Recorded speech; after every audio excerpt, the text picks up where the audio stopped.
right. Hello, hello.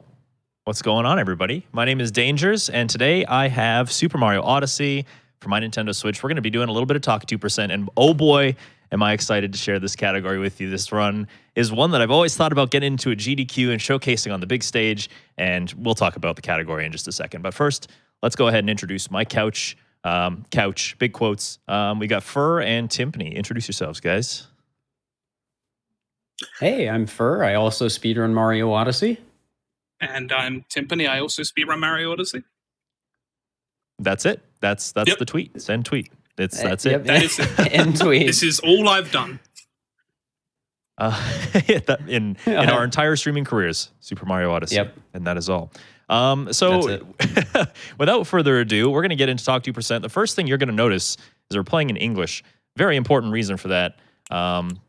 And we'll explain it as we get into Cap Kingdom. But essentially, any percent is what we're going to be playing today. But it's got a little bit of a twist on it. Instead of just having our route already pre-planned, we know what our fastest moons are, get in, get out of the kingdoms as fast as you possibly can. This run's a little bit different. We have a little bird, and he's our friend in all of these kingdoms, and he's going to be basically bossing us around and telling us where to go this entire speed run. I can't think of a better way to play Super Mario Odyssey. So that, with that being said, let's go ahead and get the starting timer going. I'm going to hit the start button in 3, 2, 1, go. So maybe somebody on the couch can tell me a little bit more about what Talkatoo is and what the bird does. Sure. I mean, Fur, if you can go ahead. Feel free. Well, you already told half the story, Dangers. Talkatoo is a bird. That is, I mean, what more do you need to know? No, but in actuality, so Talkatoo is like one of the in-game hint mechanics. And what I mean by that is every moon in this game has a name, and if you talk to Talkatoo, it will give you the name of a moon. And when you collect that moon, it can give you another name in its place. It can give you up to 3 names at a time. And Talkatoo% basically uses that as a randomizer. So Dangers is only going to be collecting story moons, which Talkatoo cannot tell us the name of, and moons that Talkatoo tells us about. So it's sort of like a randomized Odyssey run where Dangers is going to have to think on the fly to figure out what order he wants to get things. We haven't even got any donations in yet. The donations are where the puns are just like, just flowing in, but for already hitting us with a banger right out of the gate. I think what First said is really important. Talkatoo is going to give us anything but story moons, so you can kind of consider the story moons to be like the free square on a bingo card, we get to collect those just because Talkatoo will never give them to us, and they're kind of important for the story. They're kind of important for us to sometimes make progression in this game, so, not allowing us to use them would be kind of like, it'd be kind of mean, I guess. And then the rest are moons that we just have to get. Oh, the spin throw didn't come out there, but that's okay. That we have to get from Talkatoo themselves. And because it's any percent, we're collecting the minimum amount of moons to leave every kingdom. And that's our only requirement, really, is that we just kind of do any percent, but we do it with Talkatoo's suggestions. And Talkatoo will only ever suggest moons that we can collect in the kingdom at that moment in time. So he'll never give us moons, like if you've played this game before, there's a lot of post-game content. He'll never give us the moons that are hidden behind the moon rocks. He'll never give us moons that are hidden behind what we call the world peace state, unless we've completed world peace already. So we have to take all those things into consideration to try and keep the moon pool small, so that we have a better time kind of predicting what we're going to get, I suppose. And I also wanted to mention, since Fur did touch on it, but we didn't really go into detail, Talkatoo can only give you 3 moons at a time, so you can't just kind of get all of the moons from Talkatoo and then just rush through the kingdom and pick them all up at once. You do have to keep returning to him as the kingdom goes on.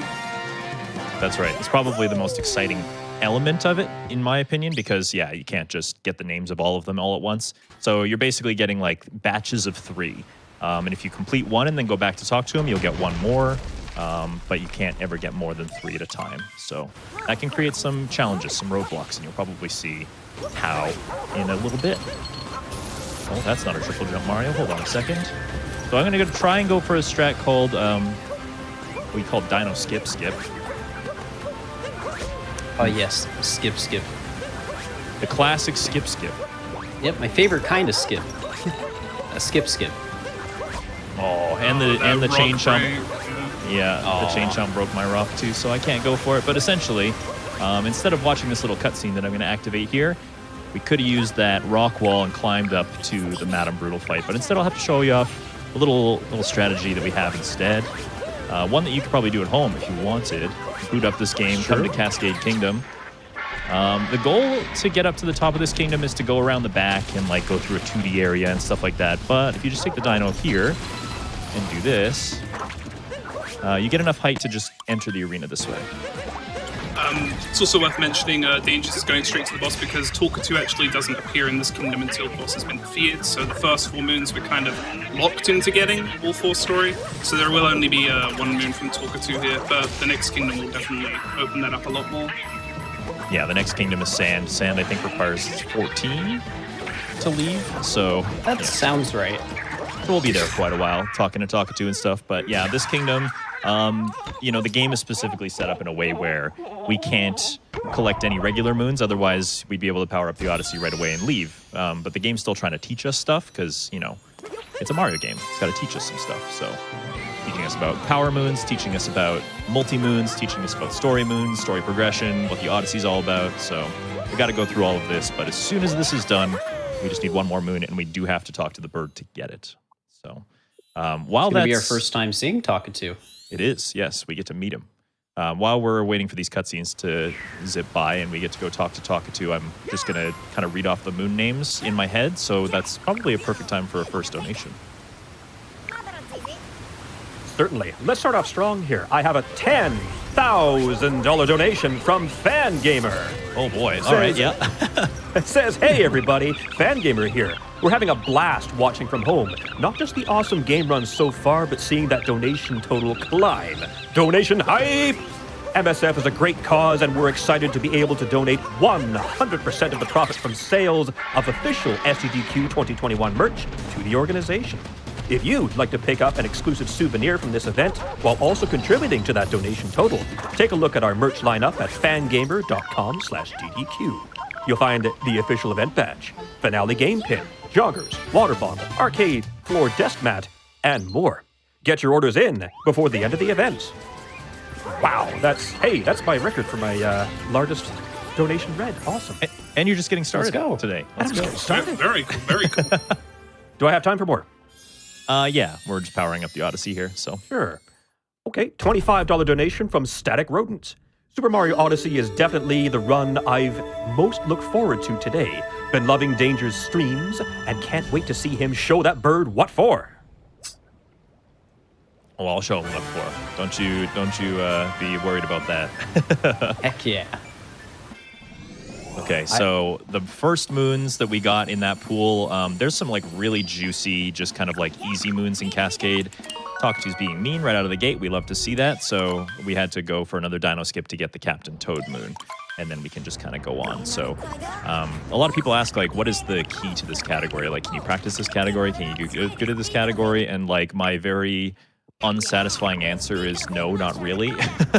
I feel like the best way to get used to randomizers slash, this kind of game where you're just kind of improvising as you go along just has a lot to do with game knowledge. Like you play a game enough times, you kind of really nail down the locations of everything in your head, and like you just get a feel for how to move around and the improv and stuff like that. Like bingo is also really good for that, in my opinion.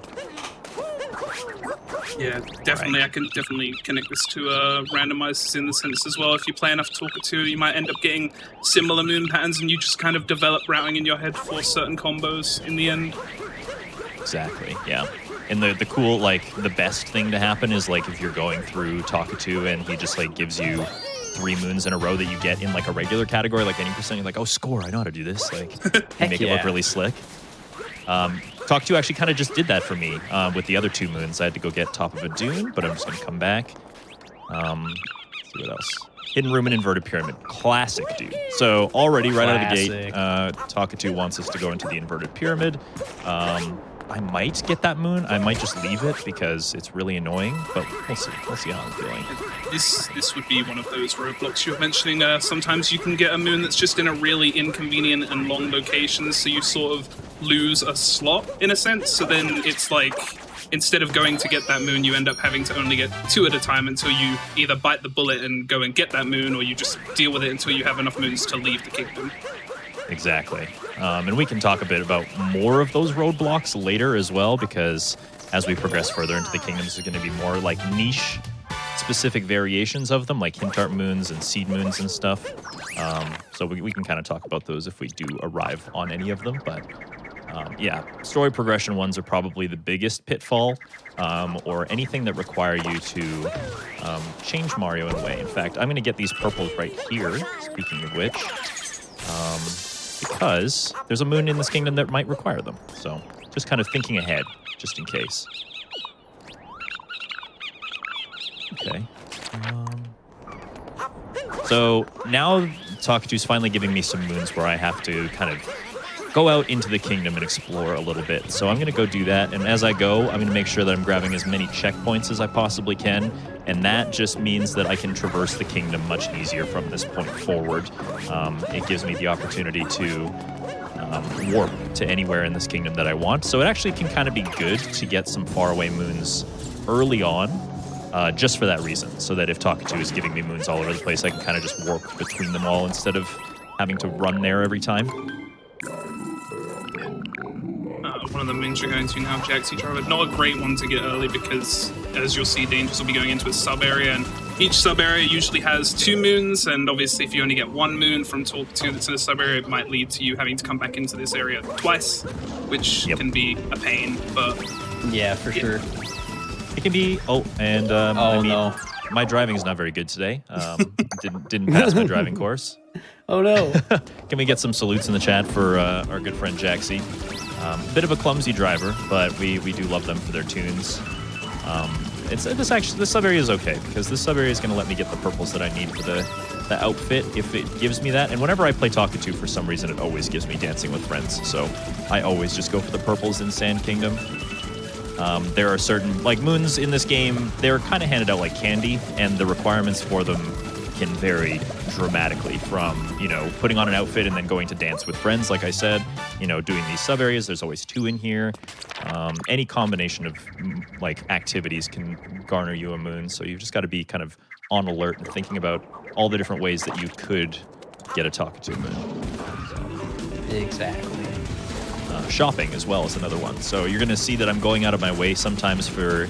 I was on top of that building at the beginning. I'm not sure if you guys recall, but I ground pounded a spot on the floor and it gave me 200 coins. That was a Luigi hint art, we call them. And they're scattered all across the game. And so I'm going to be going out of my way to try and get those as well, because those coins are going to be valuable for us if we get the shopping moons, or maybe even worse, treasure made from coins in Wooded. So I'm going to be getting coins on purpose for that reason. What are the chances of that? Get it in like every run. It's so bad. If it happens, we'll be prepared. For context, that moon costs 500 coins. Yep, it sure does. Ooh, on the statue's tail. Maybe we're going to be going into Night Sand early, actually. I got Alcove in the Ruins. I'm going to try a little bit of a strategy here. This is what we call Dram Strat. Don't ask why. But basically, the idea is to leave Cappy in a location, get Mario to move somewhere, do an activity, and then home in with Cappy. Cappy will capture the thing that you left Cappy close to, and then you can kind of continue along your way. And depending on like what strategy that is, it saves a bunch of time. I just kind of like it for the versatility of using that bullet bill to progress the kingdom. Ooh, and look at that. No IP skip today. No IP skip today, unfortunately, but that's because we have moons in here. So that clip Dangerous did there is a lot harder than it looked. just the people need to know. Cappy did tell me I couldn't brute force that, but I just didn't listen. So well, I mean, I don't know if it was brute force. She did it first try. True. All right. Was it mural? Secret inverted mural, I think, is what I had. Right? It wasn't the treasure room. I believe it was hidden room, actually. Hidden room, yeah. Good thing I checked. Well, that would be this one over here. You can get more coins. Yeah, as I say, it's quite good actually. You'll get a lot more coins as well, just in case. Yeah, we'll be ready for treasure bait of coins. That's true. And the shop moons. Yeah, I think we're up to like 500 now, so that's plenty. There's another hint art and wooded we can get. And another one here if you really want to get it. Yeah. That one's like out in the middle of the desert where like nothing exists, so I don't usually go out that way, but you never know. You never know, yeah. Right, this one here is on the statue's tail. Then we're going to do the Harriet fight. Now, again, story moons and multi-moons. Multi-moons are basically just more numerous story moons. So this boss fight here that we're about to do with Harriet, this counts as a story moon times 3. It's also going to revert the kingdom into a nighttime state, which may or may not open up the moon pool a little bit and give us like more moons that we can get. I'm not quite sure about that one, but it will also turn the kingdom into kind of a nighttime wasteland, which has its pros and cons. There's zombies everywhere. I think they're called, what are they called in this game? I forget. Chinchos. Chinchos, Yes. that's right. I always think about the Pokemon. Yeah. But at the same Pokemon. time, I was gonna say the music is nice. the music is very calming, very soothing, that's true. It's also very pretty. It is. And another benefit is that there are like electrical wires that you could see me using all across like the town part in Tostarena. Those wires extend all the way to the tower in the middle of the kingdom, so I can actually grab a free story moon there if I wanted as well. Leaves, it gives me a couple more options. So we'll go in. We'll go into Night's End. And because we did the inverted pyramid as well, we've now completely unlocked all 3 of our slots for Talkatu again, so we can grab a whole new moon pool here. And while I'm rolling into town, I think maybe a couple more donations, if we've got some. We certainly have plenty. Mr. Gunny sends in $50 that says, donating to support this wonderful cause. Also watching an Odyssey speedrun doesn't hurt. Money goes to Runner's Choice. Oh, and Runner's Dangerous, Choice. what is your Runner's Choice? Oh, that's a great question. I think the Paper Mario one's already all full, isn't it? It certainly is. Oh boy. Then I'll go with Commentator's Choice, because you probably got something more on mind. I'm going to go with the Turbo Tunnel Blindfolded incentive. Excellent. for Excellent Battletoads. choice. Yep. Oh, yeah, I'm all about that. All of my too. runner's choices can go there. Do I have time for another? Yeah, sure. Okay. $20 from Reset Rabaroni. First time donator, always love to see an Odyssey run. Good luck, Dangers. Thank you, thank you. And $250 from Atomic Tiki. Love Mario and love GDQ. Go fast. Will do. I'll do my best. All matters how much the bird wants me to go fast, We'll see. And I have a $5 donation from MK that says, can we get a $5 train? Dangers is one of my favorite runners, and I can't wait to see him blast through Mario Odyssey as we hit and surpass 200K raised for MSF. Absolutely, let's do it up. $5 train, let's get it rolling. Let's make it happen. So the funny thing that Timpani was talking about earlier, where, oops, he went into the sub area, might have to do it again. Yeah, we got to do it again. So we come in here, and we got to do the other moon that's associated with the sub area.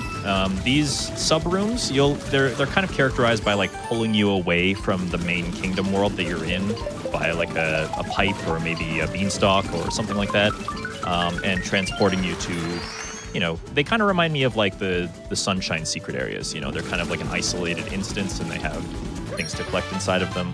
Sub areas will always have 2 power moons, and then sometimes some purple coins as well. So yeah, it does kind of it's kind of a damper when we have to do it twice because Talkatu decided to wait for the second one, but that's okay.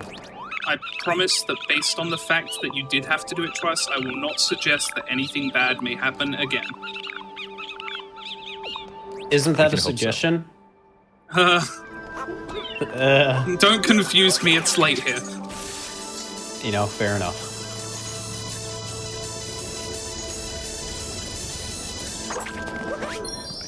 So here's that free story moon that I was talking about at the top of the tower. That wire takes me straight up, which is really convenient. And then I just grabbed 3 moons from Talkatoo, even though we only need 2 more.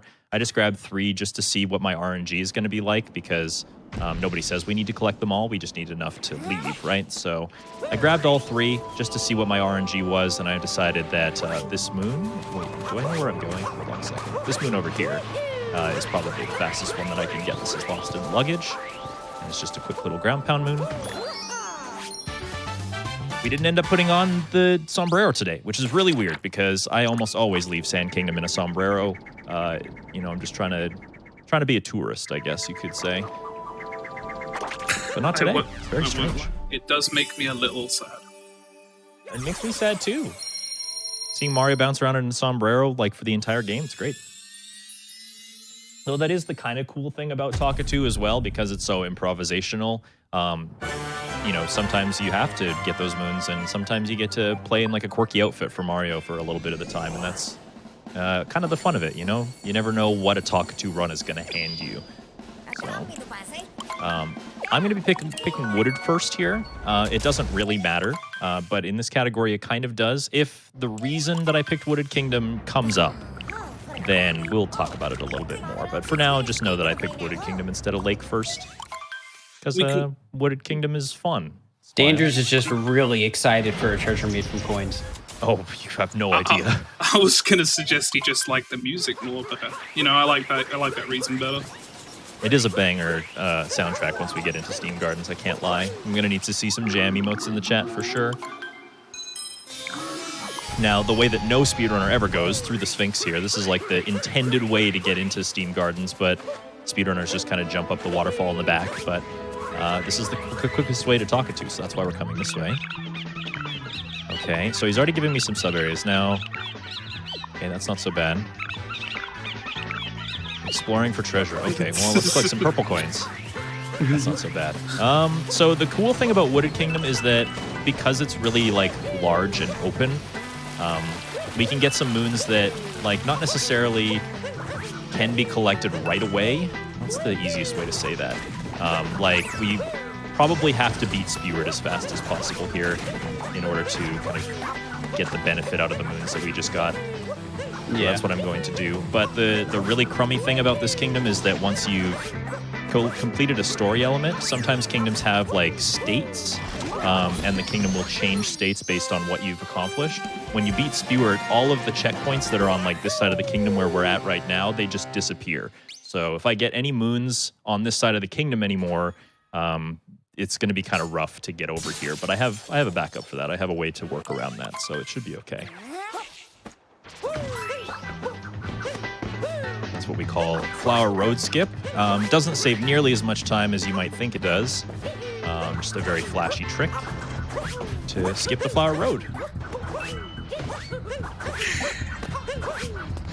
All right. And then I was gonna say, like, the only real benefit with Spew It is just it's 3 quick moons as well on the count. Well, 4 exactly. Really with the Piranha as well. Yeah, aside from kind of unlocking the rest of the kingdom, yeah, there's no real benefit to beating Speward. And, like, in an 80% run, you would never see us do Speward anymore just because he's kind of attached to a really long cutscene. But I think one of the sub-areas I needed to do this, otherwise I wasn't going to be able to access it properly, so... Yeah, it's in a part of the kingdom you're normally not supposed to be in until after beating Speward, so there's some invisible walls and stuff up there that I think make it really weird to get into without beating them, so... Yeah. Yeah, I think it's one of the very few exceptions to the rule of Talkatoo not being able to give you moons that you can't get to. Is just this specific moon that I think you got. Yeah, just a couple of sub-areas in this one. But even, like, Luncheon is pretty strict on keeping that rule pure, I guess. Yeah. So, yeah, I think it's just Wooded, which is what makes Wooded kind of the... well, I should probably get this guy. Funny. I'll get you. The Bunbird. Yeah. And then we're going to grab some purple coins. So one of the moons that I got was Exploring for Treasure, which I know is an outfit moon. Which, like I said, I was kind of surprised I didn't get the outfit moon in the last kingdom. No worries, Dangers. You can get the outfit moon in this one. Only problem, this outfit moon is located in the Deep Woods. Now, if you guys have not played the game before, the Deep Woods is a really fun and exciting place that everybody loves and nobody has complaints about. Basically, if you go into the Deep Woods, which I'm pretty sure I found by accident in my casual play, if you go into the Deep Woods, it doesn't let you warp out. It's supposed to be kind of this mysterious, scary place. You can't warp out. The only way that you can get out is through beanstalks. The map doesn't even really work. It's just a big mess. It's easy to get lost. And, you know, because it's so hard to get out of, I don't really want to go down there unless there are moons that are, you know, kind of connected together to make it worthwhile. All right. And I got elevator blind spot. So this is a sub area, but luckily the sub area moon it gave me was just this one, which is right at the beginning. So it's not that big a deal. Sometimes that's kind of the nice thing about like getting one sub area moon and hoping, crossing your fingers, you don't get the other one, because one can be like hidden in a cheeky little corner right at the beginning, and then the rest is you can just ignore. All right, back on to talk to. Like I said, we've got one moon still, and it's that exploring for treasure one, and we just kind of gotta wait for another deep woods moon before we go down there. Okay. That one's a cheeky one, actually, the one you just got, Rolling Rock in the Woods, because there's also a Deep Woods moon that's got a very similar name. Yeah. That one can throw you off if you're not reading well enough. Got the deep part of the Deep Woods in there, so you got to make sure you're kind of got your reading comprehension right, because if I come back and he starts like saying the same thing over and over again, it means I've messed up, basically, so we don't really want that. We do not. But Rolling Rock in the Woods is not so bad. I'm going to come back up here. I got Over the Cliff's Edge, which is a moon that's kind of just hidden around the corner here, but I'm going to grab this checkpoint, and I'm going to use this story moon while I'm up here. I know that I said earlier that all the checkpoints on like the far side of the kingdom kind of got obliterated, but I can combat that by getting this one that's up here. I don't think this checkpoint really needs to exist personally, but for the sake of Talkatoo, it's really quite nice. And I get a story moon as well, so I can't complain. I mean, without it, you'd have to traverse that field every time. Field every time? It's so far away. And there's so many obstacles once you've blown up the targets. It's just, oh man. The benefit, though, being that if I didn't get this checkpoint, if I got any of the moons in that area that I said before, I'd be kind of hard-pressed, because I have to basically climb up the way that I did at the beginning, and that takes a long time, so...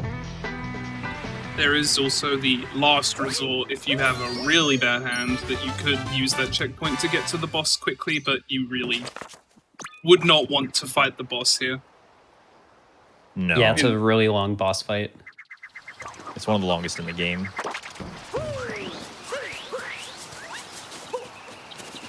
Alright, so we're going to grab this rock.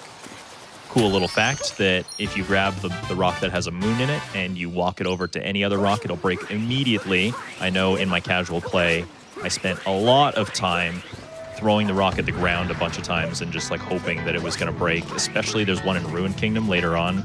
Not the one that we're going to get worried about, but... Oh, look at that! Wow! There it is! Foreshadowing, you gotta love it. It's like prophecy. I love it, dude. Yeah. It's amazing. So we got the moon that I said that I did not want to see. You know, as par for the course for GDQ runs, but you'll see why it's as annoying as it is in just a moment. But there is the benefit that now you can show a lot of people who got really annoyed by this moon in their casual playthrough how to do it quickly. That's true. I mean, quickly with big quotation marks, because quicker, true. Quickly, it's still a bit of a pain. In fact, I'm going to have to do something... Well, actually, you know what? I have the outfit room, so that's actually perfect. This moon sucks. Maybe we can talk about it as we go into the Deep Woods here. This moon sucks because we need to grow a plant. And the only way that the plant grows is by feeding it coins. And it's very hungry, so it needs 500 coins. But that's not all. We also need to watch the plant grow. And we just sit there and we watch it. So the best way to get the plant to grow is to enter like a different room or a different instance or something like that, so that we can leave and then reload it, and then the plant will be grown. Now, before I go over there, though, I'm just going to throw this seed into this pot. That beanstalk in particular takes me to exactly the place I want to be. Oh, this is not going to be good. Hold on a second. that big dog. Sir, can you? No, sir, can you come back here, please? Go to sleep. Thank you. Yeah, he's just having a nap. Don't worry, he's fine. We're gonna grab the coin coffer. We're gonna walk around the dino so that he doesn't see us. Oh, he sees us. Oh no! Run, little coin coffer, go! It's okay. He'll get tired, I think. Crash into the tree, dino. Oh no! Oh, what no. have I done? Oh, okay.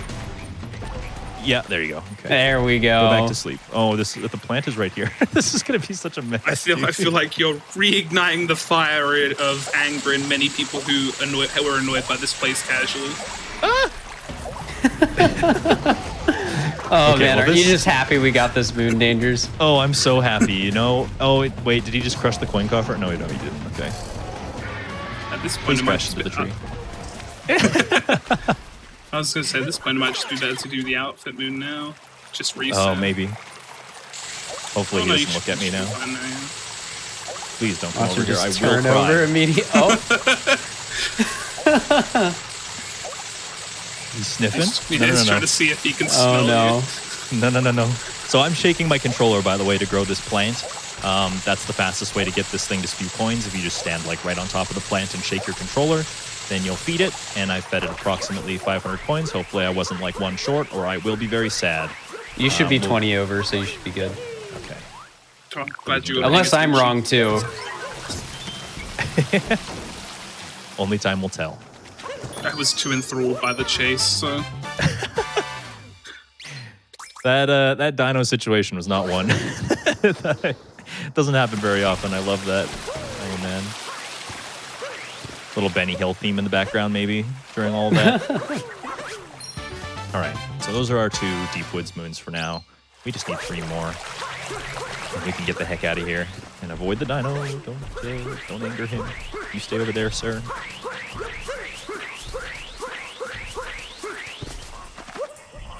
Right. Now, I picked this beanstalk specifically. It might have been faster to grow a different beanstalk, but I picked this beanstalk specifically because it's actually Talkatu's beanstalk. He planted it himself. He's very talented. So, What a smart bird. Fire in the cave. Okay, these are great moons Ooh, for the that last was ones. close. So fire in the cave is just this one up here. This one's actually like surprisingly quick. We just don't use it in speedruns because it's just a little bit too out of the way. We just have to come in here and leave Cappy behind and then bop this guy. Easy moons. Yeah, it probably wouldn't be too bad if there just wasn't a lot of cutscenes attached to it. Yeah. And then the last 2 moons are just over here. First thing we're going to do is stack up some Goombas.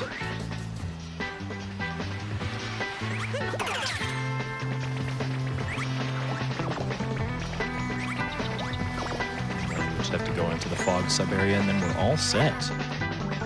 And that's Wooded Kingdom. And it behaved exactly like I expected Wooded Kingdom to. So It was everything I hoped for. yeah, I guess it could have been worse. We could have got the hint art too. That would have made things fun.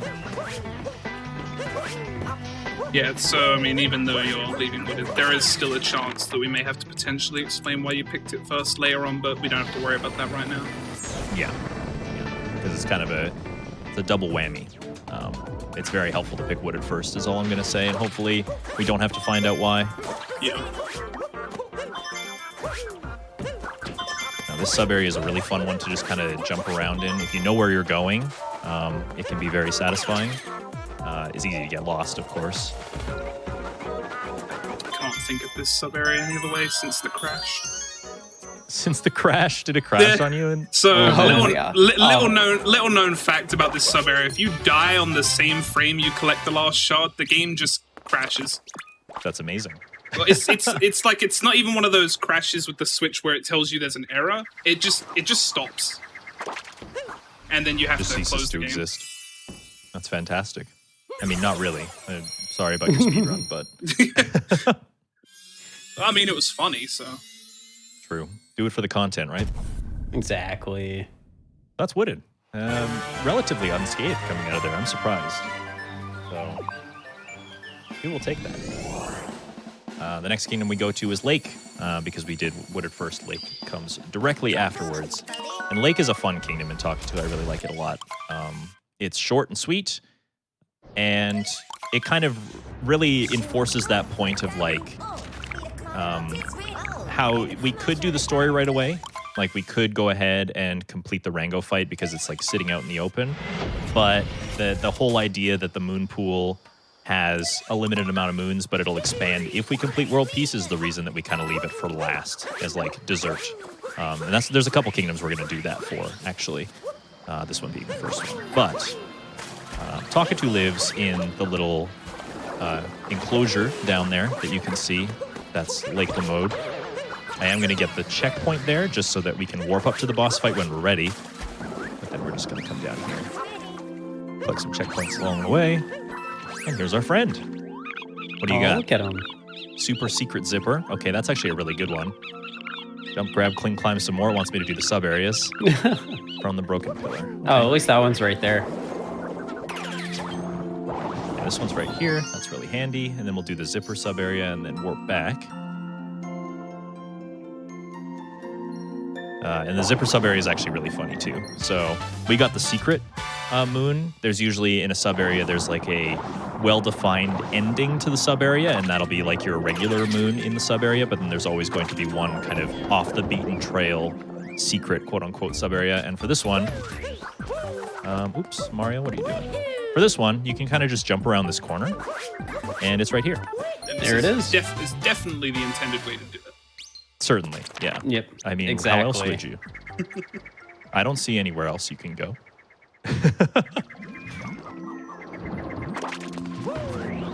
What do we got talking to? Let's go swimming, Captain Toad. I would love to. Moon shards in the lake. Okay, so we didn't really get... You know what? I'm going to talk to one more time just because I'm not satisfied. But we're going to go get the moon shards.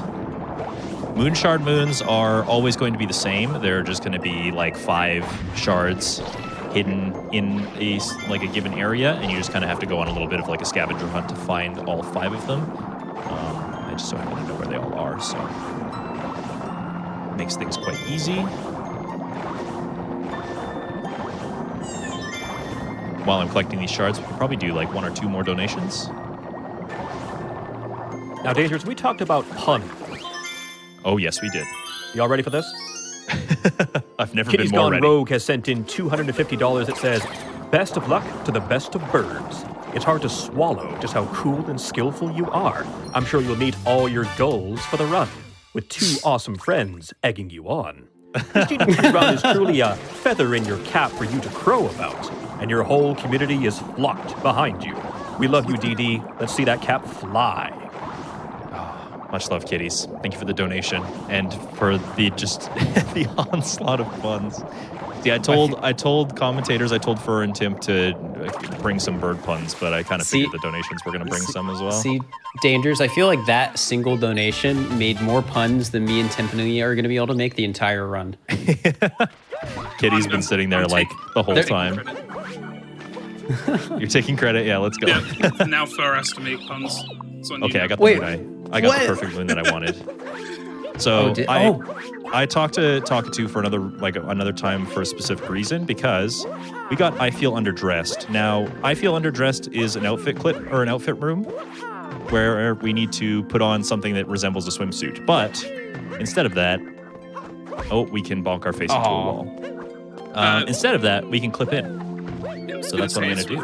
This is a very hard clip, like very difficult one. Probably one of the hardest ones, I'd say, that currently exist, as far as I think.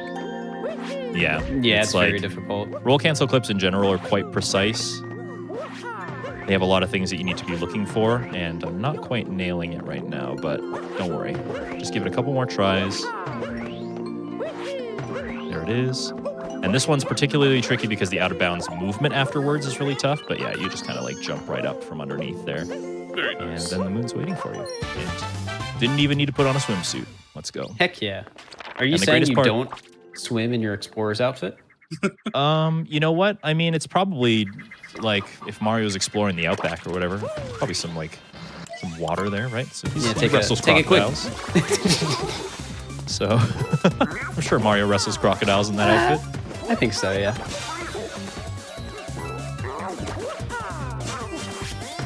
Now, I said that this boss fight here, these 3 story moons, they're kind of like dessert. Leave them for the end for 2 reasons. One, it's 3 moons that are guaranteed. There's no RNG involved with them. Like, we're free to collect these like the center square of a bingo card anytime. And the second thing is, whenever you collect a multi-moon like this, the game will automatically put you directly beside the Odyssey again. So it's a free warp back home, basically. So if we leave it for very last, we are perfectly set up to just leave the kingdom right away. So that's what we're going to do.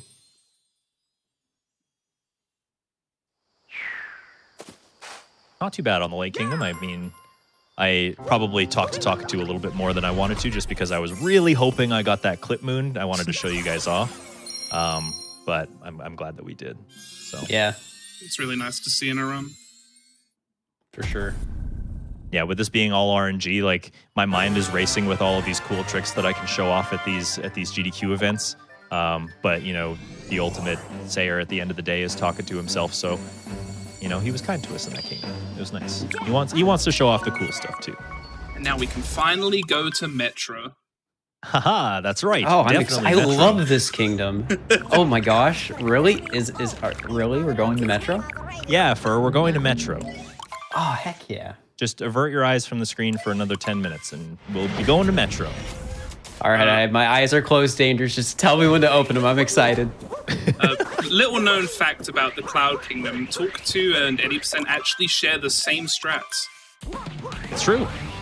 This is a kingdom that Talkatoo is kind of scared to be in, mainly because there's only like 10 moons in total, and most of them are post-game. So we don't really need to worry about Talkatoo here. Oh, I missed it. That's okay. We don't have to worry about Talkatoo here because he doesn't live here. So, and we also don't collect any moons anyways. So all we have to do is just beat up Bowser and move on to the next one, which is definitely Metro. Smile. The game wouldn't Wait, do it- lie. Yeah, that would be rude, right? Always kind of fascinating. A lot of people probably watching this game be speedrun for the first time. This like fast hats strategy. You get right up in Bowser's face as he lines up all of his hats in front of himself, and with a well-timed backflip, we can usually just take care of it immediately instead of waiting for him to kind of go through his phases of throwing them at us. Make things a little bit faster. And psych, if you couldn't tell by the heavy implication of sarcasm, we are not in the Metro Kingdom. We crash landed and lost. This kingdom is probably my favorite when it comes to Talkatoo. I don't know if anybody shares that sentiment, but I was going to say, generally, I find that most runners, or not most runners, but a lot of runners hate this kingdom at first, and then they get good, and then they love this kingdom. that's right. Because this kingdom is kind of just like collect 10 regular moons and leave. Oh, this is a really good combination. Yeah, that is. And I mean, that's the thing with Lost Kingdom, is that just about any combination is really nice. There's no story moons to kind of break up the flow of this kingdom, and it's really small. So any of the moons that Talkatoo gives you, barring like maybe 1 or 2 oddballs, they're going to be pretty quick to get, and then you can just kind of go back to Talkatoo right away. And just kind of keep getting those moons that way. And we only need 10 to leave, so that's usually like 3 or 4 visits to, well, I guess it would be 4 or 5 visits to Talkatoo, and then you're just good. You can just Yeah. leave. Something to note if you're not too familiar with Odyssey speedrunning is there's another bird in this kingdom, Klepto, and Danger's, like the way he's maneuvering, he's making sure he's not stepping into the trigger box for Klepto so he doesn't lose Cappy. If Danger's needs to get a moon in an area where like Klepto's box covers, he can like run up to Klepto and like trick him into thinking he's already has Cappy, but we'll see if we have to do that or not. Yeah, for Wreck Rock Block, we're going to have to do that, but I'm just going to see if I can combo it with some other stuff. Getting a shopping moon here, as you can see. The shopping moons, there's 1 in every kingdom, so it's not like we'll get 1 shopping moon and then that's the only shopping moon that exists. Every single kingdom has a shopping moon. So, I mean, if we got really bad RNG, we'd be like 1,000 coins short by the time we get to the end. So that's why we keep collecting coins. Oh, okay. That's an interesting little combination. Fortunately, I feel like in Talk 2 you end up in enough places where you can easily access a lot of coins. Yes. So it never really becomes too much of an issue because it would be very unfortunate to get enough shot moons that you would run short. Yeah, definitely. And I feel like the shot moons are more of a kind of pressing thing in the bigger kingdoms anyway. In the smaller ones, you usually don't get them or need them. So take a little dip down here. Captain Toad is waiting for us. I love that guy. He's a good bean. Look how happy he gets. His little dance is so precious. Helping us out on his adventure, as always. What a cutie. I think that's the second Captain Toad moon we've gotten this run so far, actually. So he's really helping us out today. Yeah? Actually, I think it's the third. You had one in Cascade too. Oh, yeah, true. Oh, I love this combination. Dude, the game is like looking out for me today. It's like, you want to do the cool stuff? Don't worry, Dangers, I got you. So we got Soaring over Forgotten Isle, and then we got Twist and Turn Up Treasure. Now, if you've played this game, you know the Twist and Turn Up Treasure requires you to collect a key, and the only way you're supposed to be able to get that key is by bringing one of the stretchy Wiggler boys all the way across the kingdom over to where the Odyssey is. But I'm actually going to use our friend Glydon here to do something a little spicy instead. That was a wacky bounce. I know. If I line it up just right, put him like right here. Home in at the right time that I grab the key and capture Glydon at the same time. The moon spawns, I don't die, we pick it up, and we move on to the next place. And just in case anyone was wondering, that is hard. It is, yeah. It's definitely difficult. It's, yeah, certainly not a beginner-friendly strategy, that's for sure. This game, I credit this game to being a really good speed game, just with no exceptions, really. It's a very easy game to get into, but the amount of technical precision that is afforded to you because there's so many things you can do with the combination of Mario and Cappy together means that you can do some really fancy stuff and some really complicated stuff if you have good timing with your inputs. That being, one of many, many, many cases. And in order to get good at this game, like having those on the back of your hand, it takes a lot of experience to be able to do it, and that's why it's so fun. So, hey, Fur, you can open your eyes now. Oh my! Is it here, Dangers? It's here. We made it. Oh my gosh! I think this is probably it's raining. This isn't what they showed in the trailer. No, it's not. It's kind of dark. Oh. This is probably one of the longest stretches in the run where we can't really do anything with Talker 2 because we have to go through the entirety of the night section before Talker 2 actually appears. So it's just going to be like a good few minutes of getting through the story, essentially. That's right. This is one of those parts of the game where you're going to see moons just kind of hanging in the air and you're like, Dangers, just grab them. I'm like, I can't. The bird didn't tell me I could yet. So we just have to run by them all. This one is especially hard to ignore up at the top of the city hall. This is the fast strat there. Oh, never mind. I'm sorry, I shouldn't have said anything. Yeah, me and Timpani were both excited. Oh no! This is our fault, Timpani. Yeah, but at least I took credit for those bird puns earlier, so really you're the one falling down. Oh my gosh. Bro, I thought you were looking forward to this kingdom. Why are you letting me down like this? Well, I was excited, and then it wasn't anything like it was in the trailers. It's all rainy and gloomy. I was looking for excitement and flair and lights and pizza and oh my gosh, Pizza? yeah. Dude, we have a pizza I party think in they'd Metro have. Kingdom? I think they'd have pretty good pizza in Metro Kingdom. Probably. Has anyone had a new donkey in style pizza before? I have not. Shame. Maybe we'll talk to Sakatu about it when we get there. But first, we have to beat up this Mecha Wiggler. This is kind of unavoidable. I can hear some of the Super Mario Odyssey purists in the chat telling me, but you can get to Day Metro early. For all intents and purposes, for the normal player, this is the only way that you can access the Day Metro portion of the game is by completing the Night Wiggler, this Mecha Wiggler boss fight. And there are not enough moons in the kingdom anyway in an any % run to kind of progress past Mestro without doing this, so we're just kind of stuck with it. So we got to do it. And the best thing that you can do is just try and get a 2 cycle, which, I mean, barring any any complications. There we go. Get it out of here. We're good. And Talkatu's kind of scared of the rain in the nighttime, just like Fur is, to be fair. So he's not going to show his face until we've done this as well. So kind of important that we get this out of the way really fast. While we're waiting for Dane Metro to load up, I think we've got time for just a couple more donations. My pleasure. $150 from Teo. Hey, Aditi. I'm glad you get to showcase this run for the world. Whom's better to show off the burb run than a burb? P.S. You Shout can't out to argue that. Sarah. Say hi to Mom and Dad for me. Oh, that's super sweet. Thank you, Tail. Tail's a good bean. $50 from Lulu889X. Been looking forward to watching this Odyssey run all day. Good luck, Dangers. Burb bless. Burb Bless is in the chat if you've got him. And I have a $500 donation from Raz Nagul that simply says, Burb. Perfect. You love to see it. And Burb, he is. Here we are. Okay, City Hall lost and found. So the reason that we didn't pick up that moon is because he might give it to us. And oh boy, we got the rewire in the neighborhood too. This is just peachy. Lots of sub areas in Metro. And we have to go into all of them. I'm just going to double check which moon this one was. Moon shards. Okay.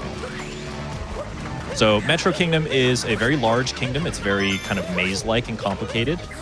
And there are lots of sub-areas, like lots. A lot of them are very small, but because they're so numerous, you know, it's very, very, very easy to have to do a sub-area or two. Let me see if I can. I think I might have moved, so I might have hecked this up. But if I get my aim just right, there it is. I can collect that shard without having to move anywhere. That's pretty cool. I don't think I've actually seen that before.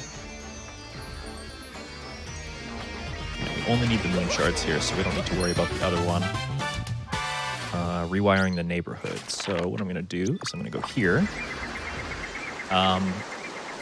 The moons that we got from beating Mecha Wiggler, obviously those were story moons. But when you get to the daytime portion, there are some other story moons that we can get in the form of band members. So we can kind of use these as free squares as well. We just have to talk to Pauline, and then we can go talk to the 4 musicians that exist around the kingdom to kind of get 4 free moons. And this is going to be the kingdom where we're going to be very liberal with our story moons because we need to collect 20 moons total to get out of here. So if we just left it to Talkatu, we'd probably be here for quite a while. So Indeed. also shout outs to the Ghost Band. All right, so rewiring the neighborhood is in another sub area. And the sub area is right underneath this building here. It actually requires an outfit, or as we said earlier, maybe sometimes just a barrel. There we go. And we just slip right into the building like this.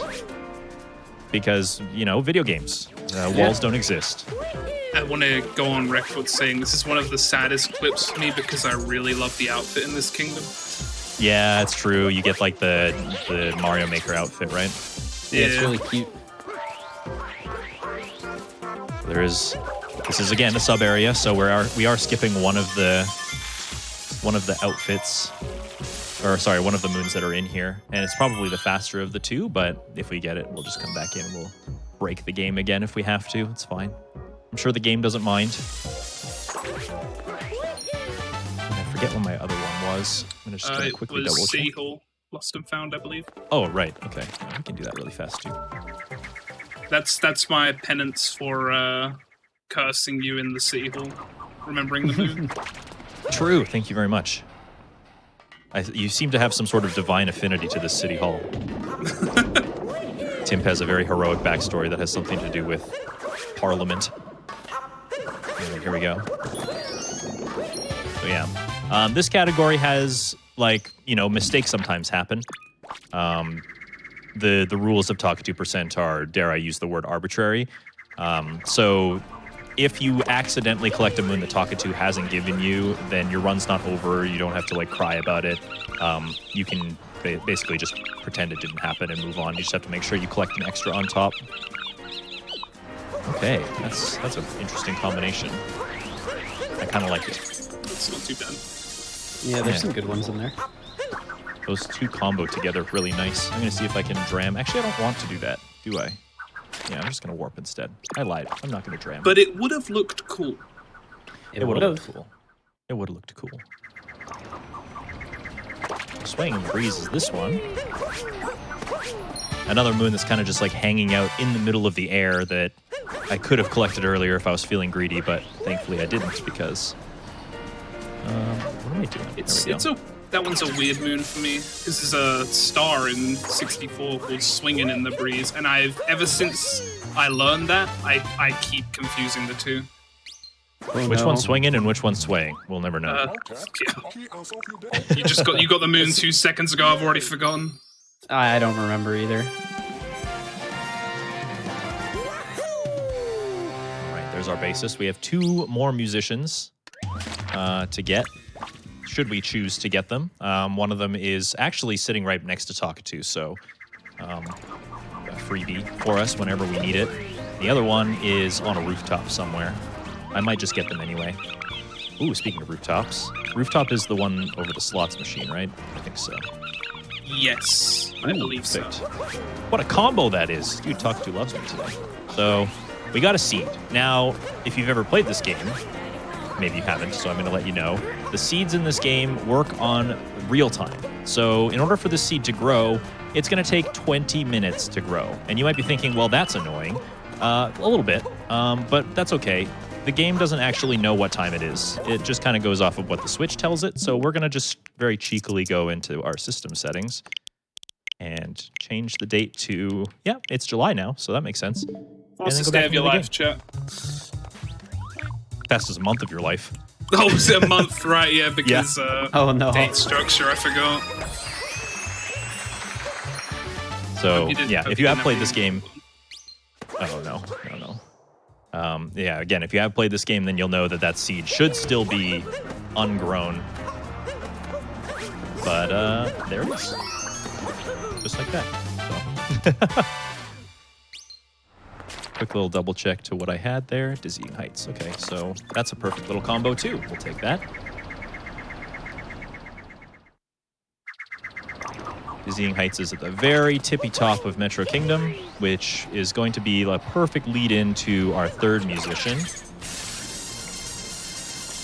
Which musician is your favorite musician, Dangerous? Well, I play guitar myself, so it probably should say the guitarist. But I feel like they're the one that kind of gets forgotten about the most because everybody collects the drummer.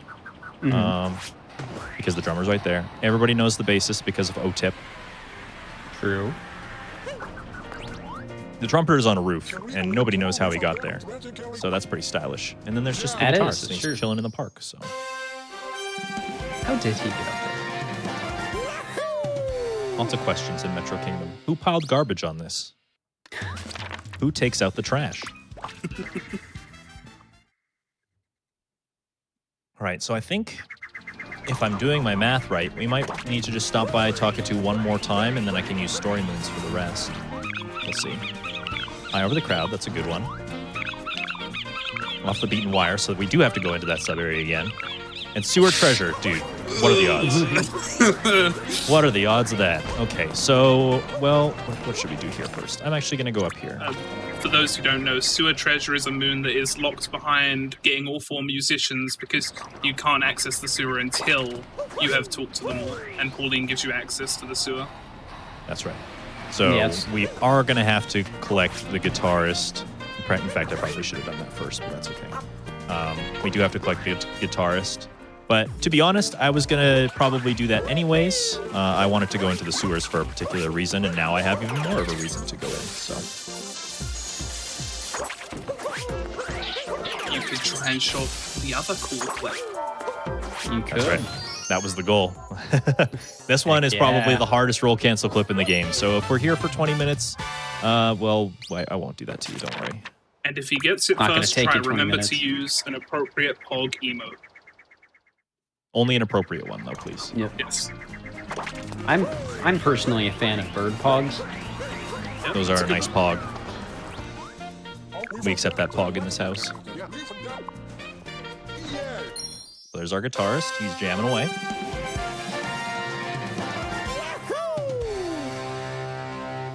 And then what was it was it over the crowd or in the crowd?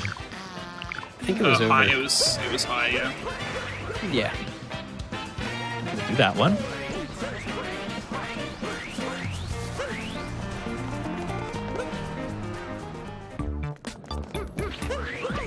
This is another sub area, of course.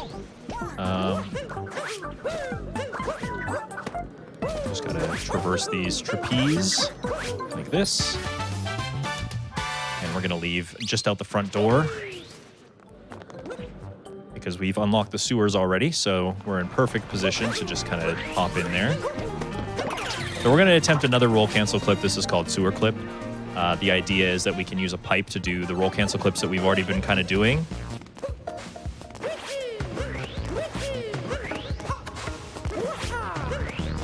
This one, again, is probably the hardest roll cancel clip in the game, so if I don't get it, we might just go the regular way.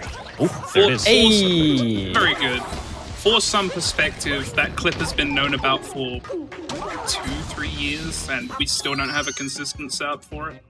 Yeah, there are some Yeah. like talkings about how to make it consistent and how to, you know, try and get a little bit more success rate out of it, but it just doesn't seem to have the same kind of visual cues that the other roll cancel clips in this game do, so it's very, very difficult. So I'm actually really proud to get it on the 4th try like that.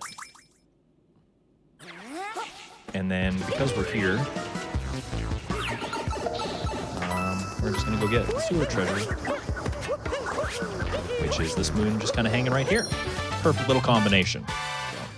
Not even going to turn the power back on for Pauline. I can't believe Mario. Nope. I think my favorite thing about Talkatoo is that, like, sometimes getting story moons but not completing the story is the fastest thing that you can do. So you kind of just, like, pretend to help for a little bit and then just still leave everything in disarray anyways. It's basically like the World Chaos category, and it's led World by a bird. chaos. Like, what more could you love about that? Who would have known birds are so chaotic? I mean, I could have told you, but... Oh, well, you should have told me sooner. All right. So the reasons for the hint or for the choosing wood at first are kind of gone now, but that's for the better because we wouldn't have had to really want to use the reasons, if that makes sense. We have another proverbial fork in the road here. We're just going to pick the fastest one, which is snow. Yeah, And while we're flying in... Oh, go ahead. I was just going to say, I'm like, Lake and Wooded, this one really just doesn't matter at all. Yeah. While we're flying in, we can probably get one more donation in. Absolutely. You're even getting some support from the characters in the game. I have Oh, great. $250 from Ivanosaurus Rex. It says, sorry for stomping on that coin coffer back in deep woods. Sometimes my prehistoric tendencies get the best of me. Rawr. I can forgive you, Evan. Thank you. Can I do one more? Yes, go for it. Like I say, characters supporting you because I have $100 from Talkatoo. Oh. It says, go find it! Go find it! Skra-ka! I'm doing my best. You're making things quite difficult, but thank you for $100. That's wild. Thank you. So we're dropping into Shiveria here, and Talkatoo lives down here with everybody else. Snow Kingdom is a bit of an interesting one. Maybe one of you guys can explain why. Yeah, Snow doesn't really have a lot of moons accessible before World Peace, so typically it's very common to get the same moons.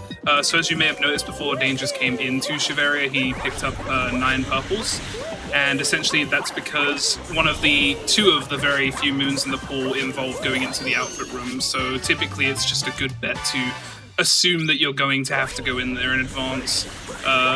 There are 4 rooms, 4 sections before World Peace, and each one has a story moon. Usually in Talkatoo, you probably end up picking up a good amount of them, unless you get really amazing RNG, but it's very common to end up picking up 3 or 4 of these. Definitely, yeah.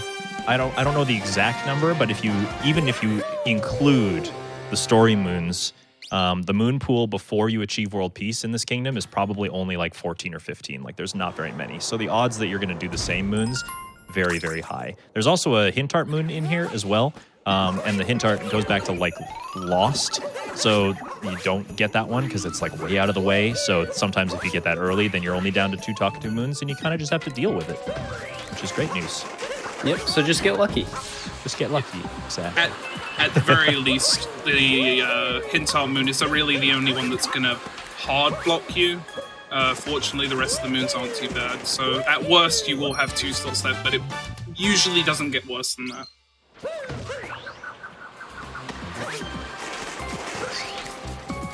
That's very slick. Fancy little movement to get back by the door there. Talkatu is actually kind of nice for this Snow Kingdom so far. They basically just gave us the extra moons in these like story moon sub areas, which is great. That just means that I can do these sub areas. The reason that I didn't do the story moon in that area is because it was one of the brutal fights. We have to fight Rango on ice, no less, which is an absolute nightmare. And we don't want to do that because it's slow and kind of difficult. Like even for someone like me who has a lot of hours into the game, it's quite a difficult thing to do. So we're just going to go ahead and skip that story moon. We're not going to bother with fighting Rango today, but we will get the other story moons in the other rooms if we get those moons. So no one ever wants to fight Rango on ice. You don't even fight Rango on ice in 100%. Yeah, It's true, you don't. Because Snow Kingdom is a weird kingdom. Like, it's one of the kingdoms that if you want to, you can clip out of bounds and kind of complete the story without completing every element of the story, and speedrunners do. So the moons, when you return to Snow Kingdom later, they don't like crash the game or anything. They kind of just sit on their pedestals and wait for you, which is really handy. It means that you can kind of skip the objectives. All right, we got a cold room one and a hint art. Unfortunate. And shopping. Okay, that's perfect. So then we'll go talk to the Chivarians. Got a little combo there. We did. And we got enough purple coins for our outfit, so. I didn't see her one. Was it an outfit room then? Yeah, we got moon shards. The other one is slip behind the ice, and hopefully we get that next so that I don't have to go in there twice. But we're also going to be getting the shopping moon, so Talkatu can give us one more.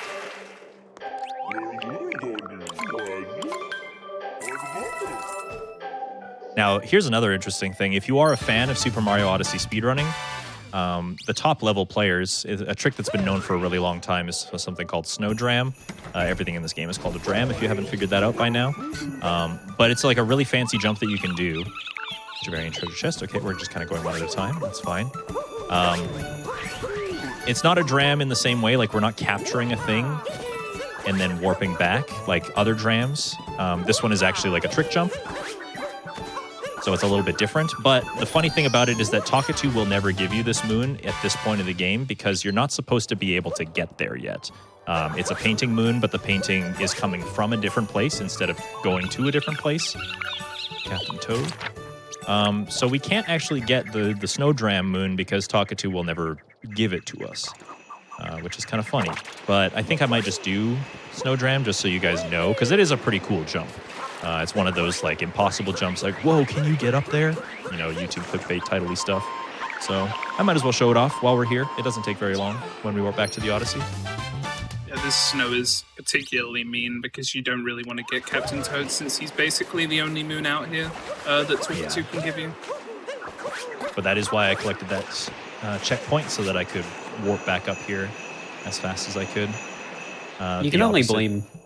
Oh, sorry. Go ahead. You finished your thought. Oh, I was going to say there's a pipe that takes us down and up again, but you have to be at the entrance, so. Yeah. I was just going to say Captain Toad's really the one that helps out this run, you know. Yeah, it's true. That's Captain Toad number 3, so.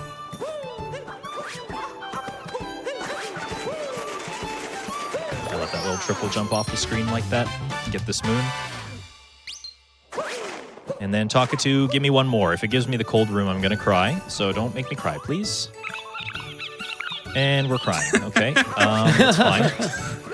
I'm going to forego that. We actually put the snowsuit on for basically no reason. But that's okay.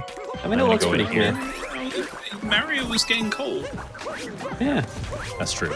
Yeah, he is in the Snow Kingdom, so maybe he needs to warm up a little bit. But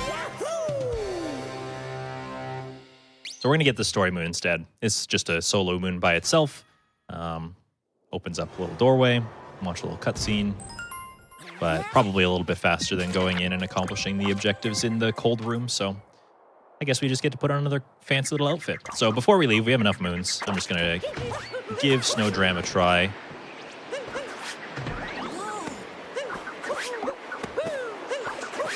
Easy. Whoa, I thought that was impossible. I thought so too. What? World's first? Shh, don't tell anybody. Secret tech. It's always funny to me because, like, by the time you get your snowsuit on in this kingdom to get the moons in the cold room, we didn't even get the cold room moons. But by the time you get the snowsuit on, you have to leave, and the next kingdom you go to is Seaside, which is like resort, hot, you know, like the Pacific a couple days ago. He's just very beach shy. Yeah. He's just one of those guys that doesn't like to take his shirt off unless you speedrun it in 10 minutes. That's a whole other story.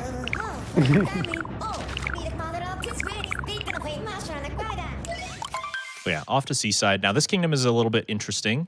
It's another small moon count one, but not necessarily a small kingdom. For that reason, I think what I'm probably going to do is I'm going to get maybe 3 Talkatoo moons. If he gives me really bad ones, maybe I'll come back here once or twice.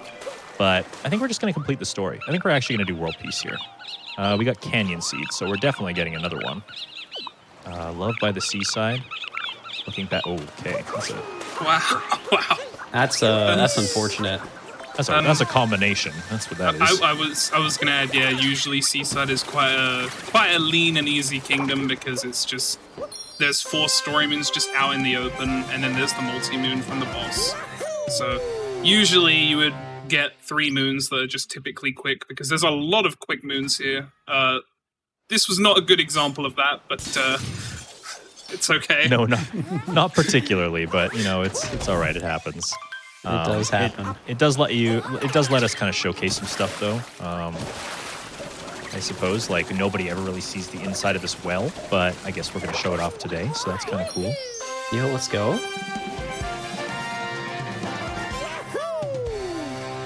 Dangers, may I stick my beak in with a short donation here? Absolutely, please do. I have $5,000 from Schultzar. Oh, Says, my goodness. Always nice to see my favorite burb on the big screen. It's nice to see Talkatoo, too. Fair enough. Thank you, Schultzar. Holy buckets, that's a lot of money. You're one of the good ones, Schultzar. Thank you so much. All right. We're in the underwater lighthouse tunnel. This is just looking back in the dark waterway. It should be called looking sideways in the dark waterway, but I mean, we're not going to nitpick the game for what it names its things. Even if I just did. And for anyone that may not have realized, that cave was actually how you're supposed to get up to the lighthouse. The Dangers just got up to earlier with the Gushin. That's true. Yeah, that's true. Okay, I kind of like that moon a little bit better. We can do with that one. Slip through the nesting spot is... Oh, you know what? I can even do something a little bit cheeky, can I? Let's do that. That sounds like fun. Instead of slipping through the nesting spot, if you guys are familiar with Super Mario 64, there's an angry eel boy. And the angry eel boy kind of guards a star in that game, and you have to, like, lure him out of his hiding spot. There's a moon like that in this kingdom as well. Did I zoom? I don't think I zoomed. I'll have to do this again. Oh, no. I lied. Timp, you're cursing my tricks. What the heck? I'm sorry. Just a heads up for anyone who is watching this. This is something you could probably do yourself. It is very simple. You literally just swim forward, and as soon as your Cheep can't go forward anymore, you hop out, swim back, and capture it again, and you can just keep swimming forward and leave. I guarantee it's definitely one of the easiest clips in this game, and as you can see, it really lets you see the whole kingdom. Simply Fur actually has on his YouTube channel a video teaching you how to do it. So. Yeah, I made a really old tutorial for when it was discovered, like a week after people realized you could do that. Exactly. So yeah, really easy. If you were to learn one speedrunning trick for Super Mario Odyssey, and like I said, it's a pretty approachable game, that's probably the first one you can learn with very little problems at all. Yeah, for sure. And it's cool because you just kind of get to zoom around on the outside of Seaside Kingdom, and you can see it from a completely different perspective. One that was totally intended, yep, definitely, by the video game developers, for sure. Okay. So we're going to go up here. This is our last story moon that we're going to need. Up here.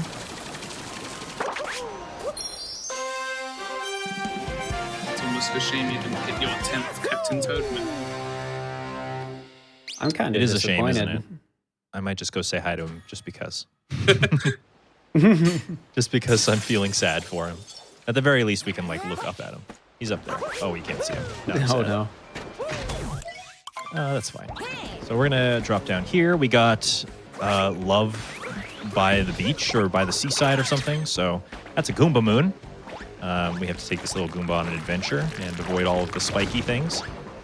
Funny little story. There's a trick called vectoring, which is like, it's pretty prominent in a lot of 3D games.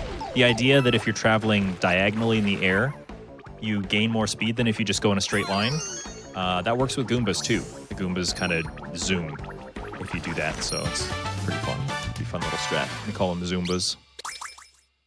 Zumba. All right. Wait, can I not? You can't warp during the boss. Warp. That's right, douche. I'm like, I'm learning things as I'm playing. I literally didn't know you couldn't warp during the boss fight. I've never had to. Yeah, this is one of those things that I forget. It's just a weird thing. It makes It's one sense. of those quirky but game it's things. Just yeah. Can you leave the kingdom while this is happening too? Yes. Oh, you can. Yeah, you can. Well, that's weird. So it was. I mean, oh, I was gonna say this is Brigadier Mollusk on the third defendable blade. He is What? the. Yeah. Would you like me to repeat that? Yes.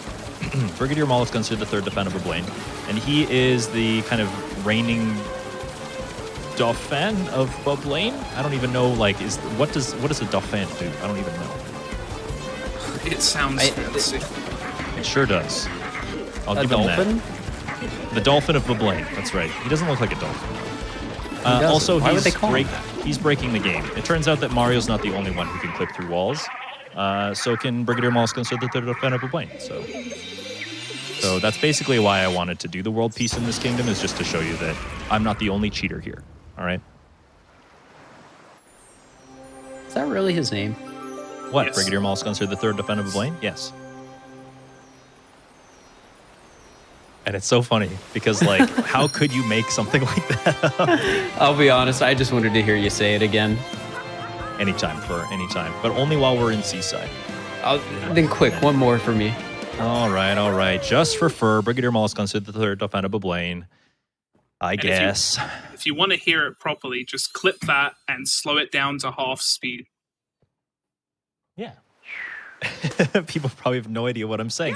Hopefully people in my community who are used to spelling it out, because I do this all the time on my stream too, maybe they can help some confused folks out at home. So it's Brigadier. I already forgot it. Brigadier Mollusk Lancier, the third Dolphin of Boblaine. That is correct. Crushed. That is. There we go. Oh, what a name. What's in a name, chat? What's in a name? All right, that's Seaside. Now, probably my favorite kingdom just in general. Maybe not so much with Talkatoo because it is a very large kingdom, and kind of like Wooded, it's a segmented kingdom. So if you complete elements of it too early, then you can kind of lock yourself out of doing some things. This is Luncheon Kingdom. And I like it personally. It's probably my favorite kingdom just as a casual player, as just somebody who is looking at the game from a non-speedrunning perspective, because I just really like the design of this kingdom. They basically disguised a lava kingdom as a food kingdom with like molten Pepto-Bismol everywhere. I'm not sure what that necessarily has to do with the food, but you know, can't complain. Just in case. I'd say in regards to talk to this kingdom can definitely go vastly, wildly either way. Yes. Like you could definitely have it a great luncheon, or you could have an abysmal luncheon. It really just depends. You either have an unforgettable luncheon or a very forgettable, or you want to forget about it very quickly luncheon. One of the two. Exactly. It's just kind of how this category goes. But yeah, Luncheon specifically is like that because it's very vast, very sprawling. So Talkatoo could give you 3 moons, and one of them could be in like the bottom left corner, and one of them could be in the top right corner, and one of them could be smack dab in the middle. It's just kind of a mess. So that story moon there just kind of opens up this bridge and leads our pathway into town. and also opens up some other story moons that we'll probably be utilizing. And Talkatoo is very cheekily hiding. Oh, that was a nice little vault there. Right here. Lurking in the Pillar Shadow. I guess I'm going right back to where I came from. Beneath rolling vegetables. Okay. Extreme Simmer. Okay, well, we better that's fun. Better get our chef's outfit ready. I'm going to need some wee chefs in the chat pretty soon. You did mention it. Vastly, like one on one side, one on the other. Yeah, because this one is at the start. I got one that was in the back corner, and then I got one that was right in the middle. It's like self-fulfilling prophecy. Speaking of birds, though, not just Talkatoo, I love the Luncheon Kingdom birds. These little like white puffballs. Turns out that like Odyssey kind of has a thing for birds, and it's great. And honestly, it's really great. I might be biased, but I think it's pretty great. I will say one good thing is a lot of the purple coins in this kingdom there are a lot of them condensed in the middle. So fortunately, even if you get an outfit moon there, they're all pretty close together. So it's not too bad to have to get 15. Yeah, exactly. We can put on the outfit and make it so that Mario does not melt because he's still in a snowsuit right now. Probably not the most comfortable thing. He seems pretty happy right about now. Yeah, he is celebrating. Mario's just a happy guy. Hopefully he's not experiencing like hypothermia or something. Going a little bit delusional. We can hope. Okay, so we're going to grab this Potaboo. We grabbed the checkpoint as well. That checkpoint's going to be really, really helpful as we kind of progress this kingdom. I'm just going to grab these purples here on our way over here. And it was beneath the rolling vegetables, I think, right? It's actually, Yes. Talkatoo's doing a really good job of giving me moons where I get to show off kind of cool stuff. So I guess I have him to thank for that. Even if the moons are kind of out of the way, they're still fun. So I'm going to try for a jump here. Nice. That is a Look at scary. that. Yeah, that is a scary jump. It's very easy to mess up, and obviously the result of a mess up would just be death. Exactly. Yeah. And then you just have to do it again. It wastes about 20 seconds every time you do it. You do have to damage boost through most of the time, but it's a pretty flashy little trick. If I do say so myself, one of my favorites. Here's another little tricky jump, actually. One that's kind of unnecessary, but I mean, might as well show it off while we have to do it, right? So Yeah, exactly. just pile on that salt. As it turns out, Talkatoo% is actually just a trick showcase disguised as a speed run. Fur, I mean, don't blow my identity. What the heck? I'm on to you, Dangers. I mean, if you're not showing off, what's the point? Oh, 2 golden turnips. Dude, I love this. Some more flashy tech, actually. The turnips might kind of sound boring and, like, out of the way and weird, but I kind of like them for that, to be honest. I'm going to show you why. Turnip 3 is over here. We're going to need this boy. He goes, yup, because he knows he wants to help. What a friend. He's a good friend. He's shaped like one. This turnip, we're going to leave our friend behind. So we kind of have to awkwardly traverse this kingdom. But with a series of triple jumps... Oh, maybe not. Oh, okay. Spiny, can you leave me alone, please? Yeah, we'll just go up. We'll just go up the long way here. But we also got turnip recipe 1, which is kind of nice. Because we can kind of just make a bulky turnip soup here. Yummy. Talkatoo's right here again. Very yummy. Are you making it for Talkatoo? Well, he's happy to help himself. It's going to be sitting here all day waiting for him, so... True, true. That's why he gave you both those moons. Yeah, he was just hungry. He's just getting me to do his grocery shopping. I see what it is. Oh my god. Unbelievable Talkatoo. All right. If you have any kind of cooking or chef emotes, I want to see them in the chat. This is probably how we're going to be dressed for the remainder of the game, actually. Which is fitting, because before I entered my streaming journey, I myself was actually a chef. I worked in kitchens for about 8 years, so it always kind of brings a smile to my face when we have a reason to put this outfit on, which is basically just Talkatoo. It's like the birds are looking out for me. You know, the stars are aligning in that way. Extreme Simmer, this is an outfit room. Unfortunately, we can't clip into this one. It's not one of the cool sub-areas. So we just have to take a Potaboo through a pot and go up to the end. There's 2 moons in here, like all sub-areas, and the other one is called a Strong Simmer, and it's literally just the other pot, which is kind of funny because a lot of people will just skip over that in their first playthrough. Oh, shoot. While we're getting some more moons, maybe some time for some donations. You got it, Dangers. $50 coming in from NeoWolf. Super Mario Odyssey. Dangers? Moons dictated by a burb overlord? A good cause to donate to. Take my money. Always a pleasure watching DD do his thing. I can't stop raving about this egg-citing impeccable poultry in motion. Oh, that was like 6 in the same sentence. Thank you, NeoWolf. Thank you very $200 much. from the Denver block. Odyssey is one of the first games I completed with my wife, teaching her always to look around corners for moons. We're both avid fans of GDQ, and it's amazing to see Dangers find them all with ease and pizzazz. Shoutouts to Mitchell and Nick. Shout out to Mitchell and Nick. Thank you for the donation.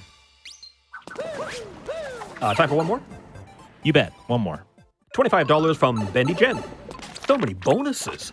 Odyssey and 3 of my favorite streamers? Make the red cap go fast, Dangers. Wishing you a volleyball-free Talkatoo run. Oh, thank goodness we didn't get volleyball. Yeah. Oh man, that would have been something. Oh, dude, we're getting a lot of good ones. Oh, yeah, that was it. Okay. Trying to remember what the other one was that we have here. I'm going to just double check. Oh, it's the ingredient. Okay, great. Yeah, this is awesome. Talkatoo's looking out for us in luncheon. Is making up for the snow.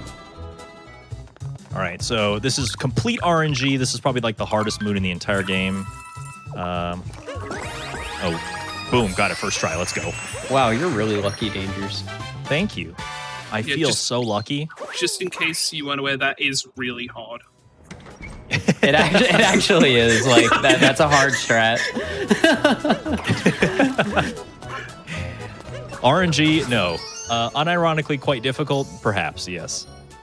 There is a little bit of an easier way to set it up. Like you can throw Cappy off to the side and then talk to him and like kind of release Cappy into them all. But yeah, it's still quite a difficult thing to pull off. So for sure. Oh, shopping! I love the shopping moons. We've got a lot in this run, actually. We've spent so many coins. This is probably like one of the most expensive Talkatoo runs ever. Man, Talkatoo really is just having you do his groceries today, isn't he? I'm really glad I didn't say, like, for every coin I spend in this run, I donate to GDQ, because I would, well, I mean, I probably would need to find a job, so. Let's put it that way. We've spent like 1,000 coins so far. Where am I going? One nice thing about Luncheon is Dangers is at the point now in the kingdom where the next story moon is a multi-moon, and it's actually, I believe, the fastest multi-moon in the game. So it's a really nice ending for this kingdom, so you don't actually have to get a full Talkatoo, what is it, 18? Yeah, 18. So you can get 15 and just cap off with the quick multi-moon, which is really nice. Yeah, that's right. And it's going to be my second to last moon collection, just because Love Above the Lava is going to be a little bit easier for me to do if I do it in a post-peace state. And it's about the only, like, one of like 3 or 4 moons that I would actually want to leave for after doing this.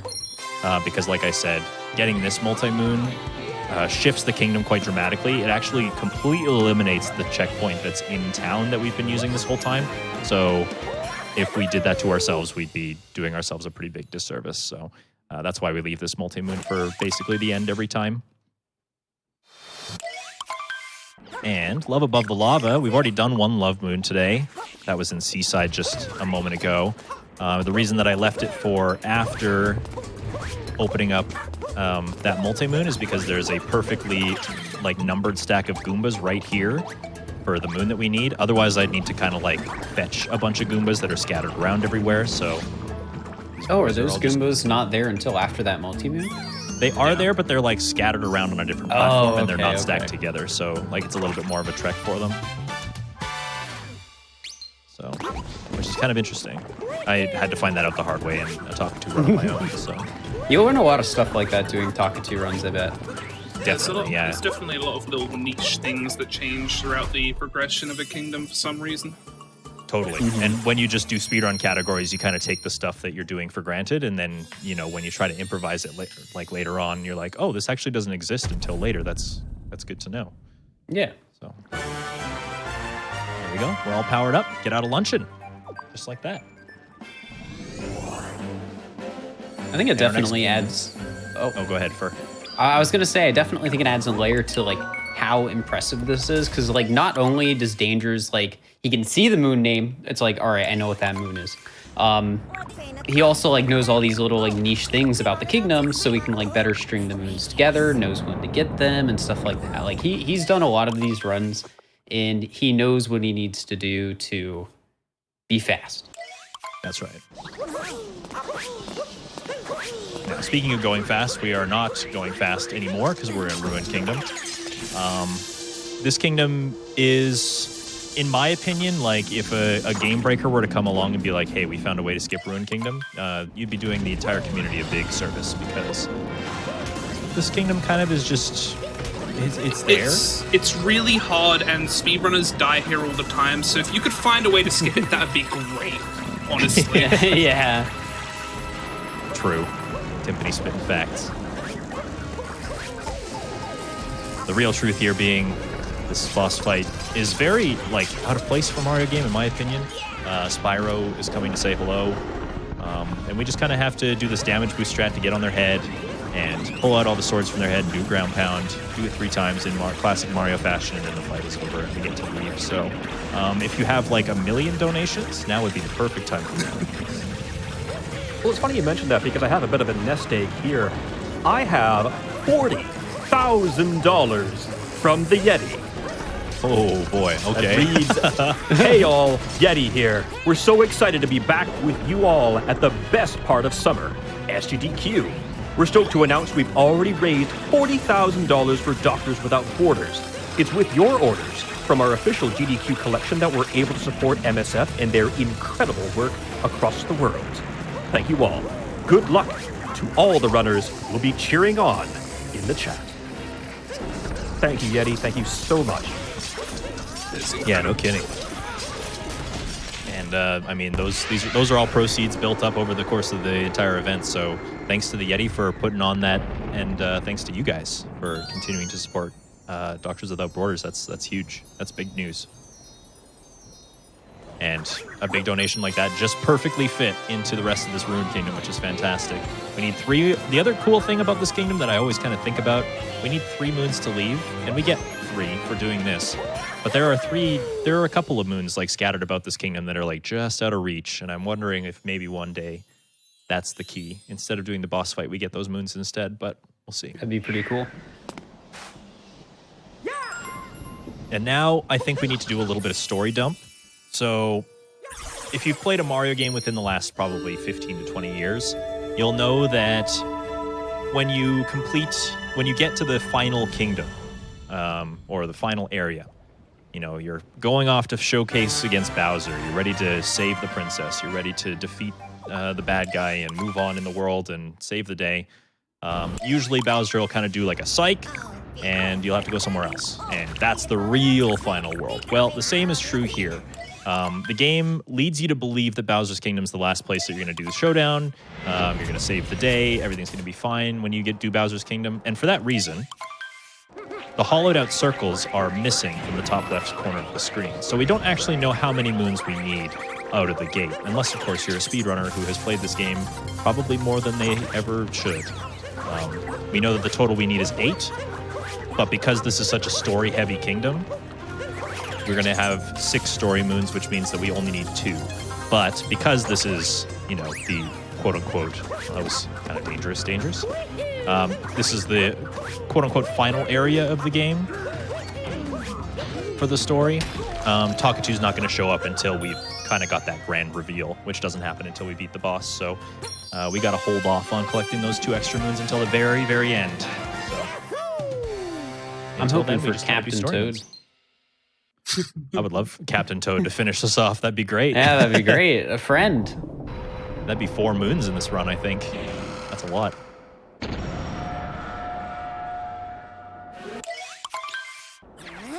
Until then, we just kind of have to do some island hopping. The story moons kind of lead us to the next islands that we need to go to. This is the another Moonshard moon, but it's a story-related one, and probably some of the snazziest movement in the game. Kind of hoping that I'm able to pull it off for you.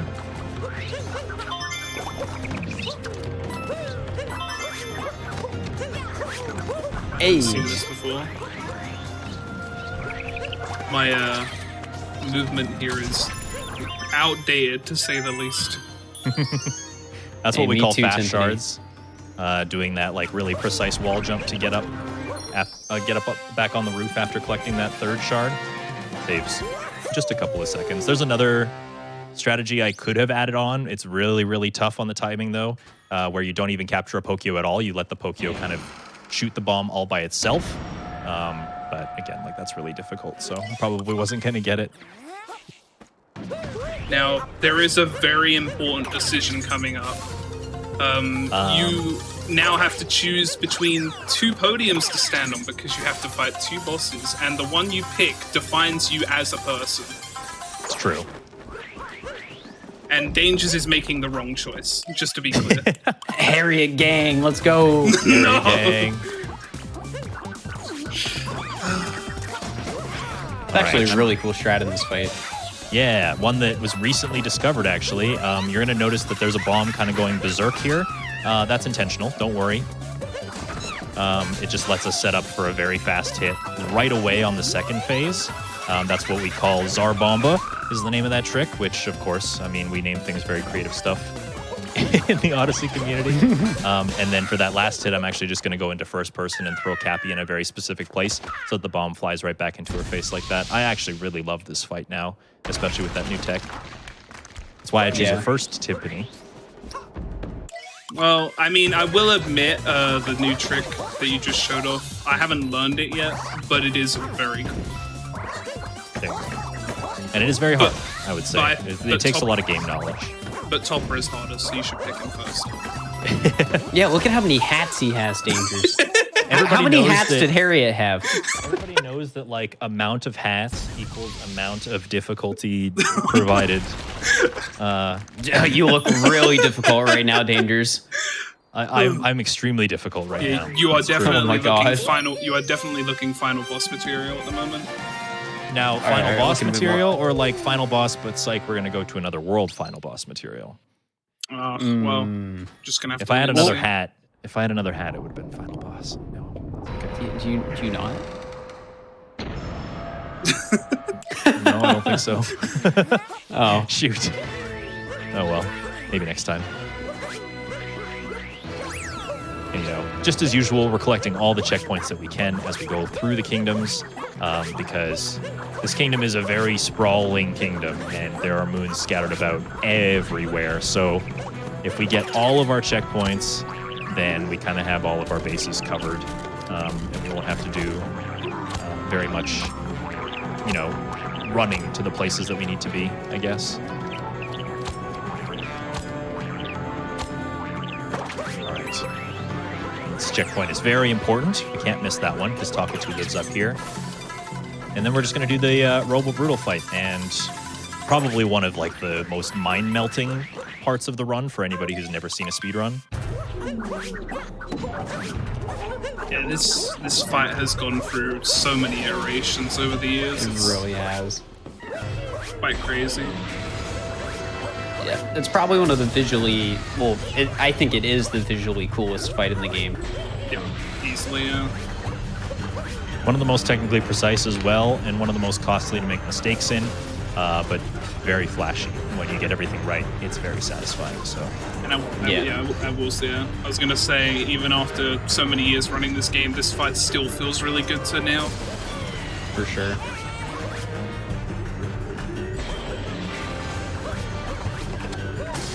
Target acquired. Target acquired. That Yeah, was a textbook Robo Brutal fight. It really was. Glad you got that. Thank you, thank you. Yeah, if Dangers were to have like fallen off at any point in that fight, like at minimum, he probably would have lost 20 seconds. And realistically, it would have been more than that usually. Yeah, it depends on like what phase you fall off on as well, and like what status the brutal is in, like if it's running around or whatever. So it's a little bit variable, but yeah, it's usually not a good time. And if you're getting into like any percent and stuff, like because this fight is so technically precise and it's like right at the end, you combine your nerves into the picture as well, and it just makes the fight even harder than it already is. So it's definitely a run killer, that's for sure. Fortunately, as mentioned earlier, since you only need 8 moons to leave here and we already have 6, that means that we only need 2. And since Talker 2 gives 3 at a time, we do have the option to get a bad moon, essentially. So, like, we only have to pick 2 of the 3 that he may assign. Yep. So it's okay. We have an extra chance to not get a good moon, essentially. That's right. we have an extra chance to get Captain Toad. Exactly. From the side above the castle gate, that one's perfect, dude. And shopping. That's pretty good. And no. Yeah, they're all pretty good. Actually, you know what I'm gonna do? I'm just gonna do those 2.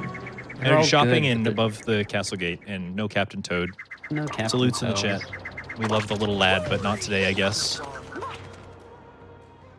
I'm saluting. You're saluting? I can feel the salute through the screen. Yo, you could also buy a new outfit if you really wanted to. I could do that, but I want to finish the game as the chef. I'm feeling. That's fair. I did see that you were tempted to buy that life up heart since you know a dangerous fight is coming up. Yeah, it's true. Game is pretty hard.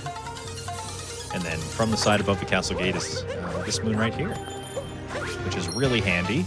Very good combo. That's actually an any percent moon as well. We get that one in the regular run since it's very quick. Very quick. I'm also pleased to announce that was a gold Bowser's right there for my Talk 2 splits, so that's pretty cool. Doesn't happen every day. Love to see it. Very nice. Fast burping. Though, unfortunately, that is the end of Talk 2. Because we're going to Moon, we have 124 moons. We've arrived at the final kingdom. The only thing that exists now, the only thing that's left, is the final fight, the final showdown.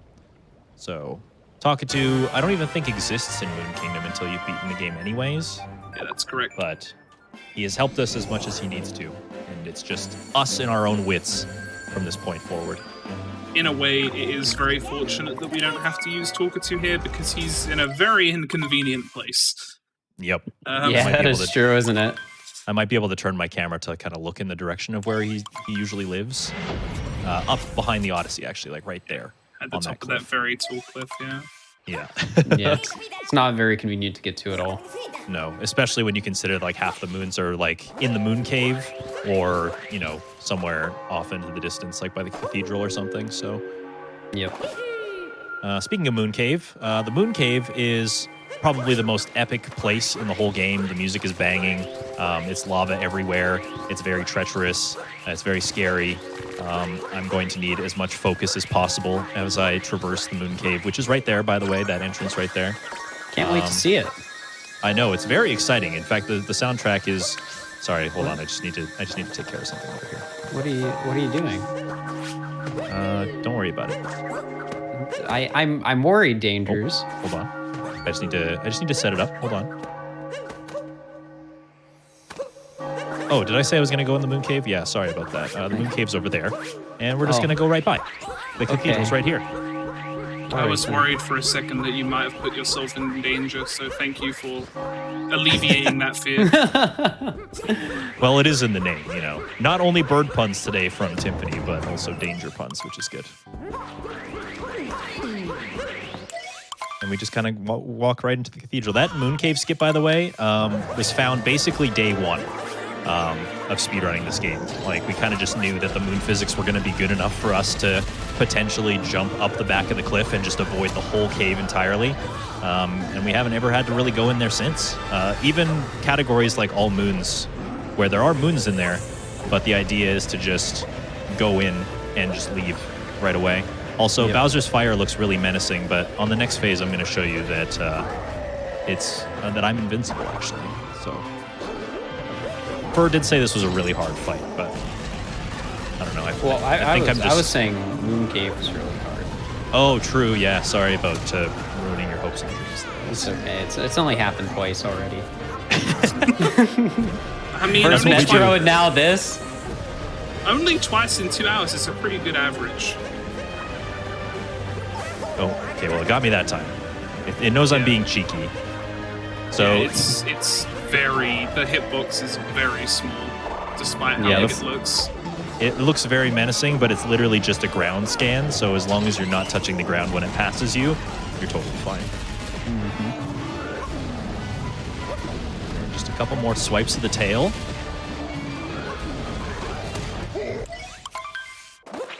And we saved the day, right? Nope, just kidding. Debate number 2. As soon as I saw that the game wasn't over, I kind of knew this was coming. Like when I first played through this game in my casual playthrough, I was like, we get to capture Bowser, don't we? I'm so excited. This escape sequence was like probably the perfect pinnacle of this game, in my opinion. They did a really good job with this. And I might try and destroy it. We'll see. This upcoming here is probably the hardest trick in the game, and I don't say that lightly. I'm going to give it a couple attempts. If it doesn't work, then it's not meant to be. All jokes aside, this is very difficult. I don't think most people still even do this in any kind of run, really.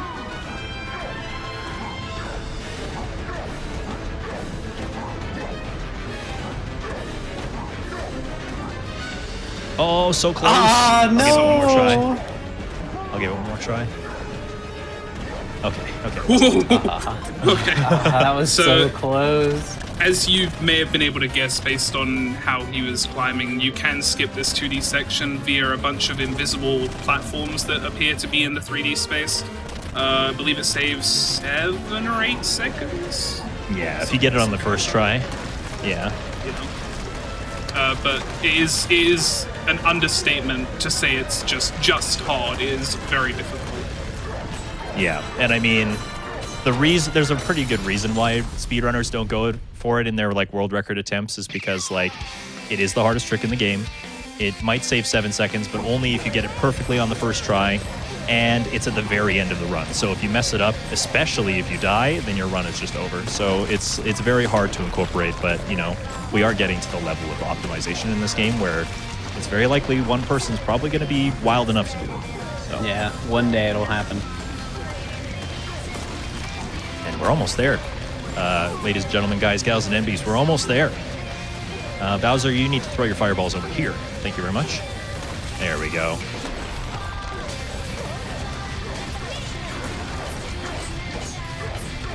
Whew, and we've arrived. Time is going to be coming up here very shortly. We just have to kind of charge up this wire, and as soon as we shoot out of it, that's when we're going to stop the timer. Probably 3, 2, 1, and time. Good job. Good job. There it is. The bird speedrun. Oh boy, I have been ever since I started speedrunning Super Mario Odyssey, I always kind of had it in my mind like, you know, they kind of do some quirky fun stuff at GDQ. I would love to show off the Taka 2 speedrun because, you know, Mario games are a very technically precise speedrun. The idea is that you're finding the most optimal line through the game, and there's very little RNG. So the idea of like randomizers is a pretty, it's a pretty common concept, I think. Like a lot of games have randomizers. Zelda games are very, very common for randomizers and stuff. In fact, I think they've shown Link to the Past randomizers on GDQ before. So the idea of the game kind of having a built-in randomizer that we can play around with and like really tests your game knowledge is a really, really fun challenge for speedruns, and I'm absolutely overjoyed to be able to show it off. So thank you very much for the opportunity. Game's done quick, and all the support that you guys have shown, thank you guys for that as well. Going to Doctors Without Borders, you know, we can't thank you enough. Your donations are what make the dream work. For Timpani, thank you so much for being on my couch. I only hope that next time it's a real couch. Yeah. Yeah. It was fun. A lot of fun. It was. Lots of fun. Make sure that you go follow these guys. They speedrun Super Mario Odyssey, and that's all they do. Smile. Yeah.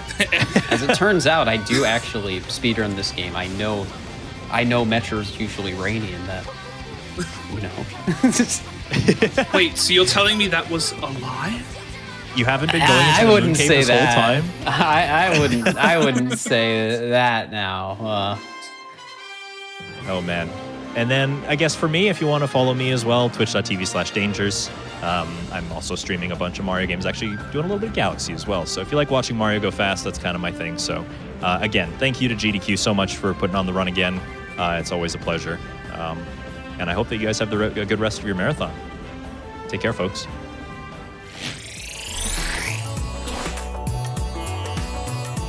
I really have to say, it is awesome to finally see that run live. And thank you, Dangers, for putting up with that bossy bird.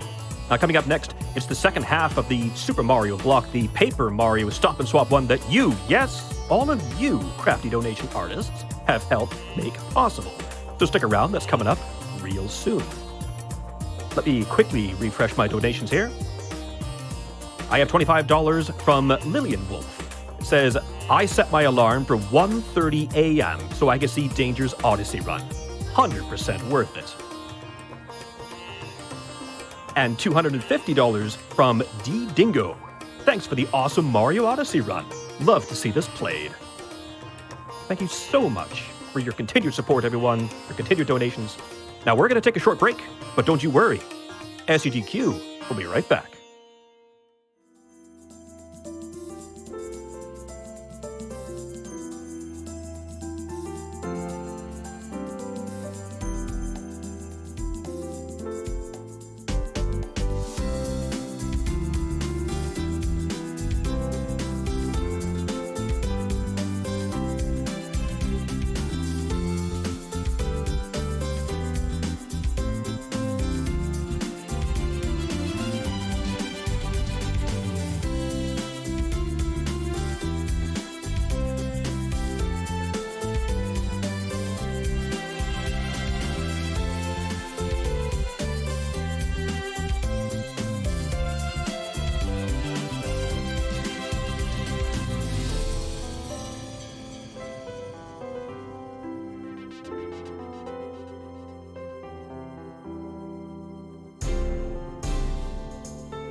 Welcome back, everyone, to Summer Games Done Quick 2021, powered by Twitch.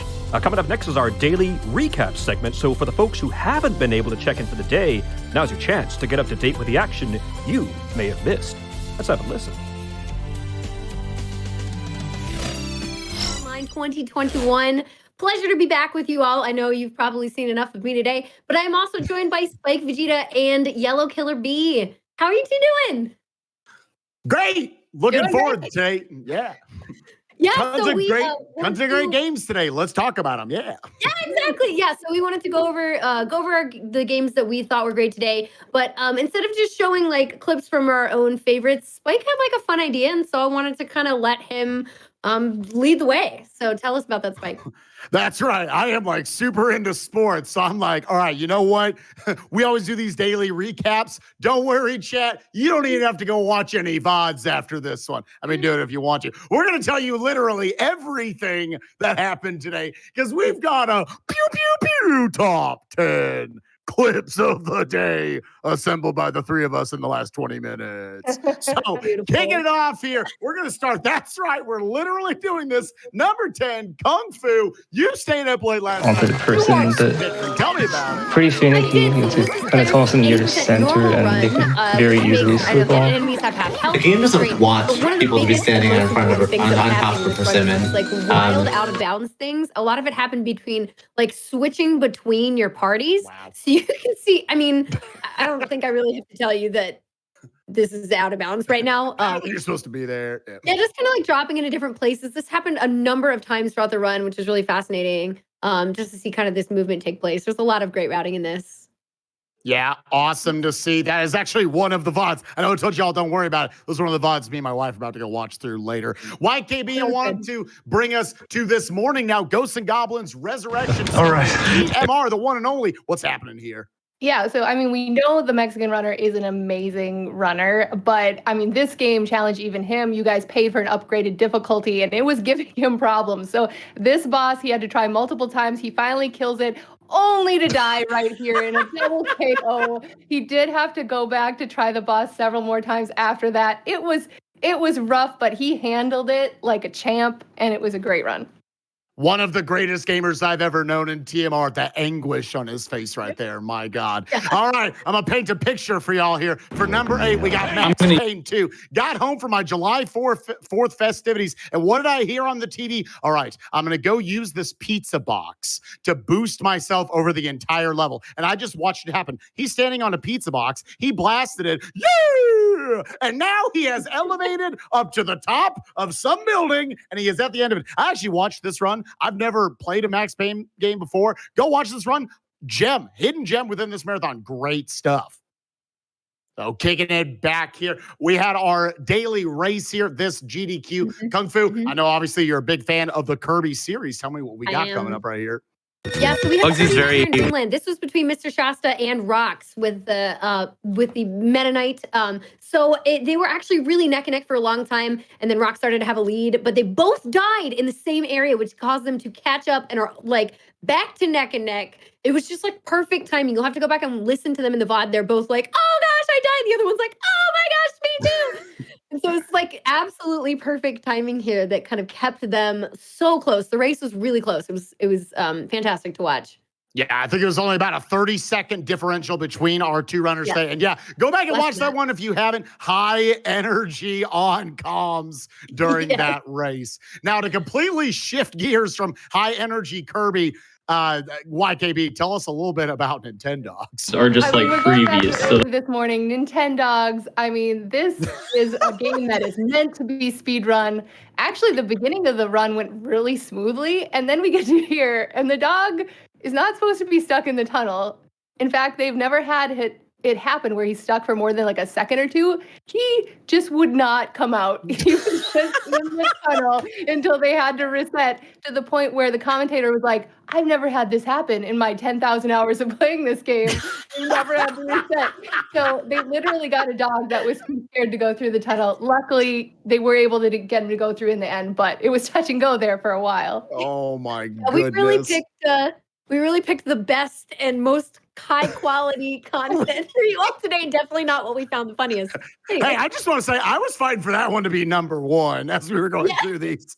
That clip's great. I'm going to bring y'all to earlier this morning. Amazing NES block. We had Gimmick, an absolutely amazing NES or Famicom speedrun. Going to use this bomb right here, throw it up, alley-oop to himself to bounce off it, bounce off the next bomb coming down, then push this sucker down. He's going to ride this bomb over, hold another bomb in his hand, drop down, bounce off the one he threw, and skip the entire level, get up to a secret, getting to the end of the level. Gimmick, absolutely fantastic watch. Ryan Ford killed it today. Make sure y'all go check that one out. One of my favorite NES speed runs. Next up, we got a series that has not made a feature in a GDQ in almost 100 years. It's Lego Star Wars, a long time ago in a galaxy far, far away. YKB, what do we got? All right, so what's happening here is he's skipping like the cutscene box, and because he doesn't trigger it, the boss just there. So it makes me feel like what happens in the movie if the boss doesn't get to finish his like soliloquy, and then you just punched him. Like that's what's going on here, which I think is brilliant. I mean, Lego games are so underrated as speedruns, and this one actually has some great tech, some great moments. You got to go back and watch the VOD of this one if you haven't seen it. Plus, double frame, perfect cutscene skips at the end of every section, which is insane. And he gets a ton of them. So totally worth the watch. Yeah, it was great to get to see that one. Hopefully we get to see more Lego in the future. I'm going to bring it back to me for my last one of the day. Coming in at number 3, we got the classic Ninja Gaiden coming in right here. He's got this entire section playing this pacifist, going to bait this bat, bounce off of him, get that very precise jump with just a couple pixels in front of that enemy right there. And now he's going to go for the double boost. This machine gun enemy coming up right here. He's going to set it up on the wall, get a triple shot from him, run off of it, bounce off the front bullet over one enemy, and then bounce off the back bullet for another one. All of this, Ninja Gaiden is one of the hardest video games you will ever play, and he's doing it without swinging his sword. This was one of the coolest runs I've ever seen. Absolutely killed it. Make sure you go check that out. YKB, I'm going to kick it back over to you for our number 2 clip of the day, Shadow of the Colossus. This is an amazing run, beautiful remake of this game, and they use the physics so well to throw themselves up and just land. Well, sometimes they land on the ground and sometimes they get squished. But it goes well. They land right on his head and kill him, but it doesn't always go great. I mean, there's so many awesome moments just like this in this run, where they use the physics just to a T. Also, a lot of petting the horse. There was lots of petting the horse. Oh, there was so much money spent on. I'm pretty sure there was more. For like 36. Apparently, they raised more by petting the horse than they did in the first ever GDQ. Yeah, that's a pretty good record. That is a milestone. And finally, coming in at the very top of our list, you just saw him, Dangerous, taking on Super Mario Odyssey. Kung Fu, what did you get to see? So I interviewed Dangerous earlier, and he was hoping to get exactly not this this moon, because going down in the deep woods is, first of all, quite a trip. But then also, as he's trying to be this little coin guy, he kind of stays accidentally in view of this T-Rex once it wakes up as he's trying to sneak around him. So he starts getting wildly chased around here. He has to like abandon the coin, abandon the little guy, and then like run around and like starts to grow the plant that he needs for this moon that you just have to sit and watch grow by giving it 500 coins. And then the T-Rex sees him again. There's like chase again, and it's just like back and forth of him just not only doing the thing that he wanted to do the least, but also just like getting interrupted over and over by this like giant T-Rex that keeps chasing him down. What's the song? I'm trying to. Was it like the Benny Hill or something? Where I'm like, we got it. Someone's got it. I know. There's a couple dozen people sitting in the chat right now. Someone go take that clip and just put some Benny Hill music to it. It'll be perfect. It's like a 3-minute chunk. You got to go watch it. Yeah. It was beautiful. So like I said, we talked about almost every game today, for everything from Pikmin to Super Mario Odyssey and everything in between. This was a fantastic day 2 here of GDQ. Before we get out of here and send you back up to the front, Kung Fu, Yellow Killer Bee, tell me, what are some of the games you're looking forward to over the next day the most? Next up is Paper Mario. Don't miss this. It is coming up right now. So just keep the stream on. Seriously, this is the Paper Mario Stop and Swap. You're going to see some Ocarina of Time. You're going to see some Paper Mario, but not that much of Paper Mario. And then it's going to be over. And if you want to learn what arbitrary code execution is, you're going to see it, but you're probably still not going to understand what it is. But it's going to be cool. That's going to be amazing. And then later tonight, we actually have Bayonetta being run. I mean, Bayonetta is a crazy game when it's not being speedrun, but now you have hack and slash and skips and a lady that spins with guns on her feet. And I don't even know what's going on by the end of this speedrun, but I definitely know it's something I'm going to make sure I catch. 2 amazing runs later tonight. I'm going to cheat. I'm going to give you half the schedule tomorrow. Castlevania. If you like Castlevania, there is probably some part of that IP that will be represented tomorrow. There's like 5 games. Go check them out all day tomorrow. Check it out. Keep coming back. Keep donating. It's a great event so far. Thank you all so much. We're going to kick it back up to the front for Paper Mario, Ocarina of Time. Go check it out. It'll be fun. See you later. Bye-bye. Bye. All right, Jamoose. Hello, and welcome back to Summer Games Done Quick 2021, powered by Twitch. We're within mere moments of starting up our first bonus game, which, by the way, you folks helped make that happen. You did that. It's time for a quick donation here. I have a $10 donation from Steve. It says, hey, GDQ, watching the marathon with my month-old daughter, Freya. Getting her into speedrunning early. Great runs and a great cause. Always happy to give a little when I can. Heart. Thank you so much.